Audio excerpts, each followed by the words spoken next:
ದೀಪಾವಳಿಯ ಹಬ್ಬದ ದಿನ, ಬೆಳಕಿನ ಹಬ್ಬದ ದಿನ ಈ ಸಾರಿಗೆ ಇಲಾಖೆಯ ಸಿಬ್ಬಂದಿಯ ಮನೆಗಳಲ್ಲಿ ಕತ್ತಲು ಆಚರಿಸುವಂತಾಗಿತ್ತು.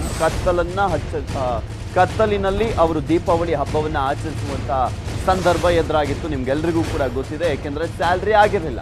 ನ್ಯೂಸ್ 18 ಕನ್ನಡ ವರದಿಯಿಂದ ಎಚ್ಚೆತ್ತಿದೆ ಸರ್ಕಾರ. ಸಾರಿಗೆ ಸಿಬ್ಬಂದಿಗೆ ಕೊನೆಗೂ ಬಿಗ್ ರಿಲೀಫ್ ಸಿಕ್ಕಿದೆ. ದೀಪಾವಳಿ ಬಳಿಕ ಸಾರಿಗೆ ನೌಕರರಿಗೆ ಸಿಗ್ತಾ ಇದೆ ಸಂಬಳ. ಸಾರಿಗೆ ಇಲಾಖೆಗೆ ರಾಜ್ಯ ಸರ್ಕಾರದಿಂದ ನೀಡಲಾಗಿದೆ ಅನುದಾನವನ್ನು. 634 ಕೋಟಿ ಅನುದಾನಕ್ಕೆ ಸಿಎಂ ಬಿಎಸ್ವೈ ಒಪ್ಪಿಗೆಯನ್ನ ಕೊಟ್ಟಿದ್ದಾರೆ. ಇದು ನ್ಯೂಸ್ 18 ಕನ್ನಡ ವರದಿಯ ಬಿಗ್ ಇಂಪ್ಯಾಕ್ಟ್. ಕೊಡಲೇಬೇಕಾಗಿತ್ತು, ಕೊಟ್ಟಿದ್ದಾರೆ. ಬಟ್ ದೀಪಾವಳಿ ಹಬ್ಬಕ್ಕೆ ಕೊಡಬೇಕಾಗಿತ್ತು. ದೀಪಾವಳಿ ಹಬ್ಬವನ್ನ ಕತ್ತಲಲ್ಲಿ ಆಚರಣೆ ಮಾಡುವಂತಾಯಿತು. ಸಾರಿಗೆ ಇಲಾಖೆಯ ನೌಕರರು ಆರ್ಥಿಕ ನೆರವು ನೀಡಿದ ಸರ್ಕಾರಕ್ಕೆ ಅಭಿನಂದನೆ ಅಂತ ಹೇಳಿದ್ದಾರೆ ಸಾರಿಗೆ ಸಚಿವ ಲಕ್ಷ್ಮಣ ಸವದಿಯವರು. ಅನುದಾನ ನೀಡಿದಂತ ಸಿಎಂಗೆ ಸಚಿವರಿಂದ ಧನ್ಯವಾದವನ್ನು ಹೇಳಲಾಯಿತು. ಕೋವಿಡ್ ಕಾರಣ ನಿಗಮಗಳು ನಷ್ಟದಲ್ಲಿವೆ, ಹೀಗಾಗಿ ಸಂಬಳ ನೀಡಲಿಕ್ಕೆ ಆಗಿರಲಿಲ್ಲ. ಇದರಿಂದ ಸಾರಿಗೆ ನೌಕರರಿಗೆ ಅನುಕೂಲ ಆಗಲಿದೆ ಅಂತ ಹೇಳಿದರು. ನವೆಂಬರ್ ಡಿಸೆಂಬರ್ದು ಕೂಡ ನಮಗೆ ಸಂಬಳವನ್ನು ಕೊಡಲಿಕ್ಕೆ ನಮ್ಮ ಹತ್ತಿರ ದುಡ್ಡದ ಕೊರತೆ ಇರೋದ್ರಿಂದ, ಆರ್ಥಿಕ ನಷ್ಟದಲ್ಲಿರೋದ್ರಿಂದ, ಕೊರೋನಾದಿಂದ ಭಾಳಷ್ಟು ನಮಗೆ ತೊಂದರೆ ಆಗಿರೋದ್ರಿಂದ ಅಕ್ಟೋಬರ್, ನವೆಂಬರ್, ಡಿಸೆಂಬರ್ 75-25 ರೇಷೋದು. 75 ಸರ್ಕಾರ, 25 ಇಲಾಖೆ ಅಂದರೆ ನಿಗಮಗಳಿಂದ ಬರೆಸ್ತಕ್ಕಂಥ ತೀರ್ಮಾನವನ್ನು ತಗೊಂಡು ಮುಖ್ಯಮಂತ್ರಿಗಳು ಭೇಟಿಯಾಗಿ ಮನವರಿಕೆ ಮಾಡಿದ ಮೇಲೆ ಮುಖ್ಯಮಂತ್ರಿಗಳು ಅದನ್ನು 634 ಕೋಟಿ ರೂಪಾಯಿಗಳನ್ನು ಕೊಡಲಿಕ್ಕೆ ಇವತ್ತು ಒಪ್ಕೊಂಡು ಸಂಬಂಧಪಟ್ಟಂಥ ಇಲಾಖೆಯ ಅಧಿಕಾರಿಗಳಿಗೆ, ಫೈನಾನ್ಸ್ ಸೆಕ್ರೆಟರಿ ಅವರಿಗೆ ಮತ್ತು ಚೀಫ್ ಸೆಕ್ರೆಟರಿ ಅವರಿಗೆ ಈಗಾಗಲೇ ಅದನ್ನು ತಕ್ಷಣದಿಂದ 2 ತಿಂಗಳು ಸಂಬಳ ಬಿಡುಗಡೆ ಮಾಡಬೇಕು. ಆಮೇಲೆ ಡಿಸೆಂಬರ್ ಕೊನೆಗೆ ಡಿಸೆಂಬರ್ ಸಂಬಳನೂ ಕೂಡ ಬಿಡುಗಡೆ ಮಾಡಬೇಕು ಅಂತೇಳಿ ಆದೇಶವನ್ನು ಮಾಡಿದ್ದಾರೆ. ಸಾರಿಗೆ ಬಸ್ ಟಿಕೆಟ್ ದರ ಹೆಚ್ಚಳವಾಗುತ್ತಾ ಅನ್ನುವ ಪ್ರಶ್ನೆ ಎದ್ದಿದೆ. ನಷ್ಟವನ್ನ ಸರಿದೂಗಿಸಲಿಕ್ಕೆ ಟಿಕೆಟ್ ರೇಟ್ ಹೆಚ್ಚಳವಾಗುವಂತ ಸಾಧ್ಯತೆ ಇದೆ ಅಂತ ಹೇಳಲಾಗ್ತಾ ಇತ್ತು. ಸಿಎಂ ನೇತೃತ್ವದ ಸಭೆಯಲ್ಲಿ ಮಹತ್ವದ ಚರ್ಚೆ ಆಗಿದೆ ಅಂತ ಕೂಡ ಹೇಳಲಾಗ್ತಾ ಇದೆ. ಸಾರಿಗೆ ಸಚಿವರು ಹಾಗೆ ಉಪಮುಖ್ಯಮಂತ್ರಿಗಳಾಗಿರುವಂತಹ ಲಕ್ಷ್ಮಣ ಸವದಿಯವರು ಕೂಡ ಈ ಒಂದು ಸಭೆಯಲ್ಲಿ ಭಾಗಿಯಾಗಿದ್ರು. ಆ ಸಂದರ್ಭದಲ್ಲಿ ಚರ್ಚೆ ಆಗಿದೆ ಅಂತ ಹೇಳಲಾಗ್ತಾ ಇರುವಂಥದ್ದು. 18% ಟಿಕೆಟ್ ದರ ಏರಿಕೆಗೆ ಪ್ರಸ್ತಾವನೆಯನ್ನ ಸಲ್ಲಿಸಲಾಗಿದೆ ಅಂತ ಕೂಡ ಹೇಳಲಾಗ್ತಾ ಇದೆ. ಬಸ್ ಟಿಕೆಟ್ ದರ ಏರಿಕೆ ಬಗ್ಗೆ ಚರ್ಚಿಸಿಲ್ಲ ಅಂತ ಸಭೆ ಬಳಿಕ ಸಾರಿಗೆ ಸಚಿವ ಲಕ್ಷ್ಮಣ ಸವದಿಯವರು ಹೇಳಿಕೆಯನ್ನ ನೀಡಿದರು.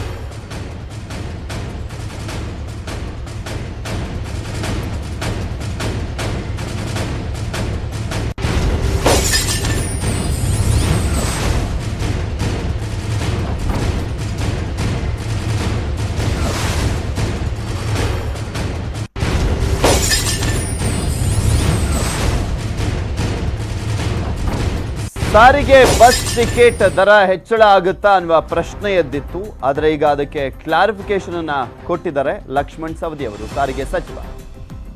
ಇದೇ ಸಂದರ್ಭ ಟಿಕೆಟ್ ದರದ ಬಗ್ಗೆ ಚರ್ಚೆ ಆಯ್ತಾ ಅಂತ ಇವತ್ತಿನ ಟಿಕೆಟ್ ದರಕ್ಕೆ ಸಂಬಂಧಪಟ್ಟಂತೆ, ಟಿಕೆಟ್ ದರ ಏರಿಕೆ ಸಂಬಂಧಪಟ್ಟಂತೆ ಇಲ್ಲ, ಅದ್ರ ಬಗ್ಗೆ ಇನ್ನೂ ಯಾವುದು ನಮ್ಮ ಮುಂದೆ ಪ್ರಸ್ತಾವನೆಯೂ ಇಲ್ಲ ಮತ್ತು ಅದ್ರ ಬಗ್ಗೆ ಯಾವುದೇ ಚರ್ಚೆನೂ ಇಲ್ಲ. ಇಂಥ ಸಂದರ್ಭದಲ್ಲಿ, ಕೊರೋನಾ ಬಂದಂಥ ಸಂದರ್ಭದಲ್ಲಿ, ಇಂಥ ಕಷ್ಟಕಾಲದಲ್ಲಿ ಬಡವರಿಗೆ ಮತ್ತು ಮಧ್ಯಮ ವರ್ಗದವರಿಗೆ ಹೊರೆ ಆಗಬಾರ್ದು ಅಂತಕ್ಕಂಥ ವಿಚಾರ ಇಟ್ಕೊಂಡು ಅದರ ಪ್ರಸ್ತಾವನೆ ಈಗಾಗಲೇ ನಾವು ಕೈಗೆ ತಗೊಂಡಿಲ್ಲ. ಯಥಾಸ್ಥಿತಿ ಮುಂದುವರಿಯುತ್ತೆ. ಈ ಕುರಿತಂತೆ ಹೆಚ್ಚಿನ ಡೀಟೇಲ್ಸ್ ಅನ್ನ ನೀಡ್ತಾರೆ ನಮ್ಮ ಪ್ರತಿನಿಧಿ ಕೃಷ್ಣ, ದೂರವಾಣಿ ಸಂಪರ್ಕದಲ್ಲಿದ್ದಾರೆ. ಎಸ್ ಕೃಷ್ಣ, ಈಗ 3 ತಿಂಗಳಿಗೆ ಸಾರಿಗೆ ಇಲಾಖೆಯ ನೌಕರರಿಗೆ ಸಂಬಳವನ್ನ ಕೊಡುವಂತ ನಿಟ್ಟಿನಲ್ಲಿ ಸರ್ಕಾರ ಅನುದಾನವನ್ನ ರಿಲೀಸ್ ಮಾಡಿದೆ. ಅದರ ಜೊತೆಗೆ ಟಿಕೆಟ್ ದರ ಏರಿಕೆ ಮಾಡಲಾಗುತ್ತೆ ಅಂತ ಹೇಳಲಾಗ್ತಾ ಇತ್ತು. ಅದಕ್ಕೂ ಕೂಡ ಈಗ ಸ್ಪಷ್ಟನೆಯನ್ನ ನೀಡಿದ್ರು ಸವದಿ ಅವರು. ಖಂಡಿತವಾಗ್ಲೂ ಪೃಥ್ವಿರಾಜ್, ಯಾಕಂತಂದ್ರೆ ಸಾಕಷ್ಟು ಒಂದ್ ಕಡೆ ಚರ್ಚೆ ಆಗ್ತಾ ಇತ್ತು ಬಸ್ ಟಿಕೆಟ್ ದರ ಏರಿಕೆಗೆ ಸಂಬಂಧಪಟ್ಟಂತೆ. ಯಾಕಂದ್ರೆ ಈಗಾಗಲೇ ಕೋವಿಡ್ ಮತ್ತೆ ಲಾಕ್ಡೌನ್ ಇರುವಂತ ಕಾರಣಕ್ಕೋಸ್ಕರ ಸಾರಿಗೆ ನಿಗಮಗಳು ಬಹಳಷ್ಟು ಕಷ್ಟದಲ್ಲಿವೆ. ಇಂಥ ಸಂದರ್ಭದಲ್ಲಿ ಅದನ್ನು ಸರಿದೂಗಿಸಲು ಒಂದೇ ಮಾರ್ಗ, ಅದು ಬಸ್ ಟಿಕೆಟ್ ದರ ಮಾಡೋದ್ರಿಂದಾಗಿ ಸ್ವಲ್ಪ ಆದಾಯ ಹೆಚ್ಚಳ ಆಗುತ್ತೆ. ಆ ಒಂದು ಕಾರಣಕ್ಕೋಸ್ಕರವಾಗಿ ಬಸ್ ಟಿಕೆಟ್ ದರ ಮಾಡ್ಬೇಕು ಅನ್ನೋದ್ರ ಬಗ್ಗೆ ಈಗಾಗಲೇ ಸಾರಿಗೆ ನಿಗಮಗಳು ಕೂಡ ಒಂದು ಪ್ರಸ್ತಾವನೆಯನ್ನ ರಾಜ್ಯ ಸರ್ಕಾರಕ್ಕೆ ಸಲ್ಲಿಸಿದ್ವು. ಇದಕ್ಕೆ ಸಂಬಂಧಪಟ್ಟಂತೆ ಇವತ್ತು ಸಾರಿಗೆ ಸಚಿವ ಲಕ್ಷ್ಮಣ ಸವದಿ ಅವರು ಕೂಡ ಚರ್ಚೆ ಮಾಡಿದ ಸಂದರ್ಭದಲ್ಲಿ ಆ ಬಗ್ಗೆ ಮುಖ್ಯಮಂತ್ರಿಗಳು ಜಾಸ್ತಿ ತಲೆ ಕೆಡಿಸ್ಕೊಂಡಿಲ್ಲ. ಬದಲಾಗಿ ಏನಂತಂದ್ರೆ, ಈಗಾಗಲೇ ಸಾರಿಗೆ ನೌಕರರಿಗೆ ಏನು ವೇತನವನ್ನ ಬಿಡುಗಡೆ ಮಾಡಿರಲಿಲ್ಲ ಸುಮಾರು 2-3 ತಿಂಗಳಿಂದ, ಆ ಒಂದು ವೇತನಕ್ಕೆ ಪ್ರಮುಖವಾಗಿ 634 ಕೋಟಿಯನ್ನ ಇವತ್ತು ಬಿಡುಗಡೆ ಮಾಡಲು ಮುಖ್ಯಮಂತ್ರಿಗಳು ತೀರ್ಮಾನವನ್ನ ಮಾಡಿದ್ದಾರೆ. 75 ಮತ್ತು 25ರ ಅನುಪಾತದಲ್ಲಿ ಈಗಾಗಲೇ ಸಾರಿಗೆ ಇಲಾಖೆ ಅಧಿಕಾರಿಗಳು ಮತ್ತು ಸಚಿವರುಗಳು ಮುಖ್ಯಮಂತ್ರಿಗಳಿಗೆ ಮನವರಿಕೆಯನ್ನು ಮಾಡಿಕೊಟ್ರು. ಮತ್ತೆ ಸಾರಿಗೆ ನಿಗಮಗಳು ಸಾಕಷ್ಟು ಬಸ್ಗಳು ಕೂಡ ನಾವು ಬೇರೆ ಬೇರೆ ಸಂದರ್ಭದಲ್ಲಿ ಹೋಗ್ತಾ ಸಂದರ್ಭದಲ್ಲಿ ಖಾಲಿಯಾಗಿ ಓಡಾಡ್ತಾ ಇದ್ದೇವೆ. ಇಂಥ ಸಂದರ್ಭದಲ್ಲಿ ಸರ್ಕಾರ ಕೂಡ ಪ್ರತಿ ತಿಂಗಳು ಕೂಡ ಸರ್ಕಾರನೇ ಒಂದು ಅನುದಾನವನ್ನು ಬಿಡುಗಡೆ ಮಾಡ್ತಾ ಇದೆ. ಇಂಥ ಸಂದರ್ಭದಲ್ಲಿ ಈಗ 2-3 ತಿಂಗಳಿಗೂ ಕೂಡ ನೀವೇ ಕೊಡ್ಬೇಕು ಅನ್ನೋ ಏನು ಸಾರಿಗೆ ಸಚಿವ ಲಕ್ಷ್ಮಣ ಸವದಿ ಅವರು ಮನವರಿಕೆ ಮಾಡಿಕೊಟ್ರು. ಅಂತ ಸಂದರ್ಭದಲ್ಲಿ ಮುಖ್ಯಮಂತ್ರಿಗಳು ಈಗ ಸದ್ಯಕ್ಕೆ ಅಕ್ಟೋಬರ್ ಮತ್ತೆ ನವೆಂಬರ್ ತಿಂಗಳಿಗೆ ಒಂದು ವೇತನವನ್ನ ಬಿಡುಗಡೆ ಮಾಡೋದಕ್ಕೆ ಅನುದಾನವನ್ನ ಬಿಡುಗಡೆ ಮಾಡಿದ್ದಾರೆ. ಮುಂದಿನ ಡಿಸೆಂಬರ್ ತಿಂಗಳಿಗೆ ಸಾರಿಗೆ ನಿಗಮಗಳೇ ಬರ್ಸ್ಬೇಕು ಅನ್ನೋ ಒಂದು ಸೂಚನೆಯನ್ನು ಕೂಡ ಮುಖ್ಯಮಂತ್ರಿಗಳು ಸೂಚನೆಯನ್ನು ಕೊಟ್ಟಿದ್ದಾರೆ. ಅದ್ರ ಜೊತೆಗೆ ಏನಂತಂದ್ರೆ ಈಗಾಗಲೇ ಸಾರಿಗೆ ನಿಗಮಗಳು ನಷ್ಟದಲ್ಲಿವೆ, ಅದನ್ನ ಪರ್ಯಾಯವಾಗಿ ಯಾವ ರೀತಿ ಸರಿದೂಗಿಸಬಹುದು ಆ ರೀತಿಯ ಹೊಸ ಮಾರ್ಗೋಪಾಯಗಳನ್ನ ಕಂಡುಹಿಡಿಯಿರಿ. ಆದ್ರೆ ಯಾವುದೇ ಕಾರಣಕ್ಕೂ ಕೂಡ ಬಸ್ ದರ ಏರಿಕೆ ಅಂತ ಸದ್ಯಕ್ಕಂತೂ ಬೇಡ, ಸಾರ್ವಜನಿಕರಿಗೆ ಹೊರೆ ಹರಿಸೋದು ಬೇಡ ಅನ್ನೋದ್ರ ಬಗ್ಗೆ ಮುಖ್ಯಮಂತ್ರಿಗಳು ಇವತ್ತು ಸೂಚನೆಯನ್ನು ಕೊಟ್ಟಿದ್ದಾರೆ. Prithviraj. Okay, thank you Krishna ನಿಮ್ಮೆಲ್ಲ ಡೀಟೇಲ್ಸ್ಗಾಗಿ. ಮರಾಠ ಪ್ರಾಧಿಕಾರ ರಚನೆಯ ಬೆನ್ನಲ್ಲೇ ಹೊಸ ಕೂಗು ಕೇಳಿ ಬರ್ತಾ ಇರುವಂತದ್ದು. ವೀರಶೈವ ಲಿಂಗಾಯತ ಸಮುದಾಯ ಅಲರ್ಟ್ ಆಗಿದೆ. ಆಲ್ರೆಡಿ ಮುಖ್ಯಮಂತ್ರಿಗಳಿಗೂ ಕೂಡ ಪತ್ರವನ್ನ ಬರೆದು ಆಗ್ರಹಿಸಲಾಗಿತ್ತು. ವೀರಶೈವ ಲಿಂಗಾಯತ ಅಭಿವೃದ್ಧಿ ನಿಗಮವನ್ನ ಸ್ಥಾಪನೆ ಮಾಡಲೇಬೇಕು ಅಂತ ಹೇಳಿ ಹಕ್ಕೊತ್ತಾಯವನ್ನ ಮಾಡಿದ್ರು. ವೀರಶೈವ ಲಿಂಗಾಯತ ಸಮುದಾಯದವರು ಪತ್ರವನ್ನ ಕೂಡ ಬರೆದಿದ್ರು ಮುಖ್ಯಮಂತ್ರಿಗಳಿಗೆ. ಈಗ ಆ ಸಮುದಾಯದ ನಾಯಕರು ಅಲರ್ಟ್ ಆಗಿದ್ದಾರೆ. ಅಂದ್ರೆ ಸಚಿವರುಗಳು ಕಾವೇರಿ ನಿವಾಸದಲ್ಲಿ ಸಿಎಂ ಬಿಎಸ್ವೈಗೆ ಒತ್ತಾಯವನ್ನು ಮಾಡಲಾಗಿದೆ. ಲಿಂಗಾಯತ ಸಮುದಾಯದ ನಾಯಕರಾಗಿರುವಂತಹ ಸಚಿವ ಲಕ್ಷ್ಮಣ ಸವದಿ, ಸೋಮಣ್ಣ, ಬಿಸಿ ಪಾಟೀಲ್ ಇವರೆಲ್ಲರೂ ಕೂಡ ಒತ್ತಾಯವನ್ನು ಮಾಡಿದ್ದಾರೆ. ವೀರಶೈವ ಲಿಂಗಾಯತ ಅಭಿವೃದ್ಧಿ ನಿಗಮ ಸ್ಥಾಪನೆಗೆ ಒತ್ತಡವನ್ನು ಹಾಕಿದ್ದಾರೆ. ಏಕೆಂದರೆ ಮರಾಠ ಪ್ರಾಧಿಕಾರ ಓಪನ್ ಆಗ್ತಿದ್ದ ಹಾಗೆ ಅಸಮಾಧಾನದ ಹೊಗೆ ಭುಗಿಲಾಡ್ತಾ ಇರುವಂತೆ ಎಲ್ಲರಿಗೂ ಕೂಡ ಗೊತ್ತಿರುವಂಥದ್ದು. ನಾವು ನಿಗಮ ರಚನೆಗೆ ಸಿಎಂ ಬಳಿ ಒತ್ತಾಯಿಸಿದ್ದೀವಿ. ಸಿಎಂ ಭೇಟಿ ಬಳಿಕ ವಸತಿ ಸಚಿವ ಸೋಮಣ್ಣ ಹೇಳಿಕೆಯನ್ನು ಕೊಟ್ಟರು. 3 ಸಚಿವರಿಂದ ಸಿಎಂ ಬಿಎಸ್ವೈ ಮೇಲೆ ಒತ್ತಡವನ್ನು ಹಾಕಲಾಗಿದೆ. ವೀರಶೈವ ಲಿಂಗಾಯತ ನಿಗಮ ಅಭಿವೃದ್ಧಿ ನಿಗಮ ಮಾಡಿ ಅಂದಿದ್ದು ಇವತ್ತಿಂದಲ್ಲ, ಇದು ಸುಮಾರು ವರ್ಷಗಳಿಂದ ಇದು ಇದ್ದಿದ್ದೇನೆ. ಹಿಂದೇನೆ ವರ್ಗದಲ್ಲಿ ಇರ್ತಕ್ಕಂಥ ಬಹುತೇಕರಿಗೆ OBCಯನ್ನು ಕೂಡ ಈಗಾಗಲೇ ಕೊಟ್ಟಾಗಿದೆ. ನಾವು OBCಯನ್ನು ಇವತ್ತು ಒತ್ತಾಯ ಮಾಡಲಿಲ್ಲ. ಏನಿವತ್ತು ವೀರಶೈವ ಲಿಂಗಾಯತ ನಿಗಮ ಮಾಡಿ ಅನ್ನೋ ದೃಷ್ಟಿಯಿಂದ ಇದಕ್ಕೆ ಒಂದು ಚಾಲನೆ ಕೊಡ್ತಕ್ಕಂಥದಕ್ಕೆ ಸನ್ಮಾನ್ಯ ಮುಖ್ಯಮಂತ್ರಿಗಳು ನಾನು ಅದನ್ನು ಚಿಂತನೆ ಮಾಡ್ತೀನಿ ಅನ್ನೋ ಮಾತನ್ನು ಹೇಳಿದ್ದಾರೆ. ನಾವು ಕೂಡ ಒತ್ತಾಯ ಮಾಡಿದ್ದೀವಿ. ಏನು ಸನ್ಮಾನ್ಯ ಮುಖ್ಯಮಂತ್ರಿಗಳ ಅನುಭವ, ಇವತ್ತು ಕರ್ನಾಟಕ ರಾಜ್ಯದಲ್ಲಿ ಬಹುದೊಡ್ಡ ಕೊಡುಗೆಯನ್ನು ಕೊಟ್ಟಂತ ವೀರಶೈವ ಲಿಂಗಾಯತ ಅಭಿವೃದ್ಧಿ ನಿಗಮವನ್ನು ಮಾಡಬೇಕು ಅಂತೇಳಿ ನಾವು ಮುಖ್ಯಮಂತ್ರಿಗಳಲ್ಲಿ ಒತ್ತಾಯವನ್ನು ಮಾಡಿದ್ದೇವೆ. ವೀರಶೈವರಲ್ಲಿ ಕೂಡ ಸಾಕಷ್ಟು ಬಡವರಿದ್ದಾರೆ, ಕೂಲಿ ಹಾಲಿ ಮಾಡ್ಕೊಂಡು ತಿನ್ನಂಥವರಿದ್ದಾರೆ. ಅವರಿಗೂ ಅನುಕೂಲ ಆಗಬೇಕು ಅನ್ನೋ ದೃಷ್ಟಿಯಲ್ಲಿ ವೀರಶೈವ ಲಿಂಗಾಯತ ಅಭಿವೃದ್ಧಿ ನಿಗಮವನ್ನು ಮಾಡಬೇಕು ಅಂತ ನಾವು ಮುಖ್ಯಮಂತ್ರಿಗಳಲ್ಲಿ ಒತ್ತಾಯ ಮಾಡಿ, ಜೊತೆಗೆ ವೀರಶೈವ ಲಿಂಗಾಯತರಿಗೆ OBCಯಲ್ಲಿ ಅವಕಾಶವನ್ನು ಕಲ್ಪಿಸಿಕೊಡಬೇಕು ಅಂತ OBCಯಲ್ಲಿ ಕೊಡಬೇಕು ಅಂತ ನಾವು ಒತ್ತಾಯ ಕೂಡ ಮಾಡಿದ್ದೀವಿ. ಬಹಳ ದಿವಸದಿಂದ ವೀರಶೈವ ಲಿಂಗಾಯತ ಅಭಿವೃದ್ಧಿ ನಿಗಮ ಆಗಬೇಕು ಅಂತಕ್ಕಂಥ ಬೇಡಿಕೆ ಬಹಳಷ್ಟು ಸ್ವಾಮಿಗಳಿಂದ ಮತ್ತು ಸಮಾಜದಿಂದ ಇರ್ತಕ್ಕಂಥದ್ದು. ಅದನ್ನು ಕೂಡ ಇವತ್ತು ನಾವು ಮುಖ್ಯಮಂತ್ರಿಗಳಿಗೆ ಇವತ್ತು ಬೇಡಿಕೆಯನ್ನು ಇಟ್ಟಿದ್ದೀವಿ, ಒತ್ತಾಯವನ್ನು ಕೂಡ ಮಾಡಿದರು. BC ಪಾಟೀಲ್ ಇರ್ಬೋದು, ಸೋಮಣ್ಣ ಇರ್ಬೋದು, ನಮ್ಮ ಎಲ್ಲ ಶಾಸಕರು ಇರ್ಬೋದು, ನಾವೆಲ್ಲ ಸೇರಿಕೊಂಡು ವೀರಶೈವ ಲಿಂಗಾಯತ ಅಭಿವೃದ್ಧಿಯ ನಿಗಮವನ್ನು ಸ್ಥಾಪನೆ ಮಾಡಬೇಕು ಅಂತ ಹೇಳಿ ನಾವು ಸನ್ಮಾನ್ಯ ಮುಖ್ಯಮಂತ್ರಿಗಳಿಗೆ ಒತ್ತಡವನ್ನು ಹೇರಿದ್ದೀವಿ. ನನಗೆ ಸಮಯ ಬೇಕು, ಅದ್ರ ಬಗ್ಗೆ ನಾನು ಕೂಲಂಕುಷವಾಗಿ ಚರ್ಚೆ ಮಾಡ್ತೀನಿ, ಸಾಧಕ ಬಾಧಕಗಳ ಬಗ್ಗೆ ಚರ್ಚೆ ಮಾಡಿಕೊಂಡು ತೀರ್ಮಾನಕ್ಕೆ ಬರ್ತೀನಿ ಅಂತಕ್ಕಂಥ ಭರವಸೆಯನ್ನು ಕೊಟ್ಟಿದ್ದಾರೆ. ಸಿಎಂಗೆ ವೀರಶೈವ ಮಹಾಸಭಾ ಯುವ ಘಟಕದಿಂದ ಪತ್ರವನ್ನು ಬರೆಯಲಾಗಿದೆ. ಲಿಂಗಾಯತ ಪ್ರಾಧಿಕಾರ ರಚನೆಯನ್ನ ಮಾಡಬೇಕು, ನಮ್ಮ ಸಮಾಜದಲ್ಲೂ ಕೂಡ ಕಡು ಬಡವರಿದ್ದಾರೆ, ಎಲ್ಲರ ಆಚೆಯೂ ಕೂಡ ಪ್ರಾಧಿಕಾರ ಬೇಕೆಂಬುದಾಗಿದೆ ಅಂತ ಪತ್ರವನ್ನ ಬರೆಯಲಾಗಿದೆ. ಯಾವಾಗ ಮರಾಠ ಪ್ರಾಧಿಕಾರಕ್ಕೆ ಅಸ್ತು ಅಂದ್ರು ಮುಖ್ಯಮಂತ್ರಿಗಳು, ಅದಕ್ಕೆ ಅನುಮೋದನೆಯನ್ನ ಕೊಟ್ಟರು, ಅದಾದ್ಮೇಲೆ ಸಾಕಷ್ಟು ವರ್ಷಗಳಿಂದಲೂ ಕೂಡ ವೀರಶೈವ ಲಿಂಗಾಯತ ಈ ಒಂದು ಪ್ರಾಧಿಕಾರ ರಚನೆ ಆಗಬೇಕು ಅನ್ನುವಂಥ ರೀತಿಯಲ್ಲಿ ಆಲ್ಮೋಸ್ಟ್ ಎಲ್ಲ ಸರ್ಕಾರಗಳ ಮುಂದೆನೂ ಕೂಡ ಈ ಒಂದು ಬೇಡಿಕೆಯನ್ನ ಇಡ್ತಾನೆ ಇದ್ದಾರೆ ಆ ಸಮಾಜದವರು. ಈಗ ಅದೇ ಸಮುದಾಯದ ಮುಖ್ಯಮಂತ್ರಿಗಳಾಗಿರುವಂಥ ಯಡಿಯೂರಪ್ಪನವರಿಗೆ ಸಾಕಷ್ಟು ಒತ್ತಡವನ್ನು ಹಾಕಲಾಗ್ತಾ ಇದೆ. ಎಲ್ಲರ ಆಶೆಯೂ ಕೂಡ ಪ್ರಾಧಿಕಾರ ಆಗಬೇಕು ಎಂಬುದು. ನೀವು ಬೇರೆ ಸಮುದಾಯದ ಪ್ರಾಧಿಕಾರ ಮಾಡಿದ್ದೀರಾ, ನಮ್ಮ ಮನವಿಗೆ ನೀವು ಸ್ಪಂದಿಸುತ್ತಿಲ್ಲ ಏಕೆ ಅಂತ ಬೇಸರವನ್ನು ಕೂಡ ಹೊರಹಾಕಲಾಗಿದೆ. ಆದಷ್ಟು ಬೇಗ ಲಿಂಗಾಯತ ಪ್ರಾಧಿಕಾರವನ್ನು ರಚಿಸಿ ವೀರಶೈವ ಲಿಂಗಾಯತ ಯುವ ಘಟಕ ಒತ್ತಡವನ್ನು ಹಾಕಿದೆ ಸಿಎಂ ಬಿಎಸ್ವೈ.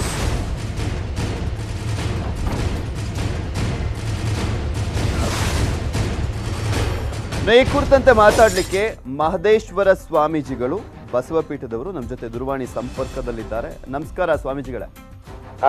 ಶರಣಾರ್ಥಿ. ಈಗ ಮರಾಠ ಪ್ರಾಧಿಕಾರವನ್ನ ರಚನೆ ಮಾಡಲಾಯಿತು. ಆದ್ರೆ ಹಲವು ವರ್ಷಗಳಿಂದ ಬೇಡಿಕೆ ಇದೆ ವೀರಶೈವ ಲಿಂಗಾಯತ ಪ್ರಾಧಿಕಾರವನ್ನ ರಚನೆ ಮಾಡಬೇಕು ಅನ್ನುವಂತ ನಿಟ್ಟಿನಲ್ಲಿ. ಯಾಕೆ ಮುಂದಾಗ್ತಾ ಇಲ್ಲ ಅಂತ ಅನ್ಸುತ್ತೆ?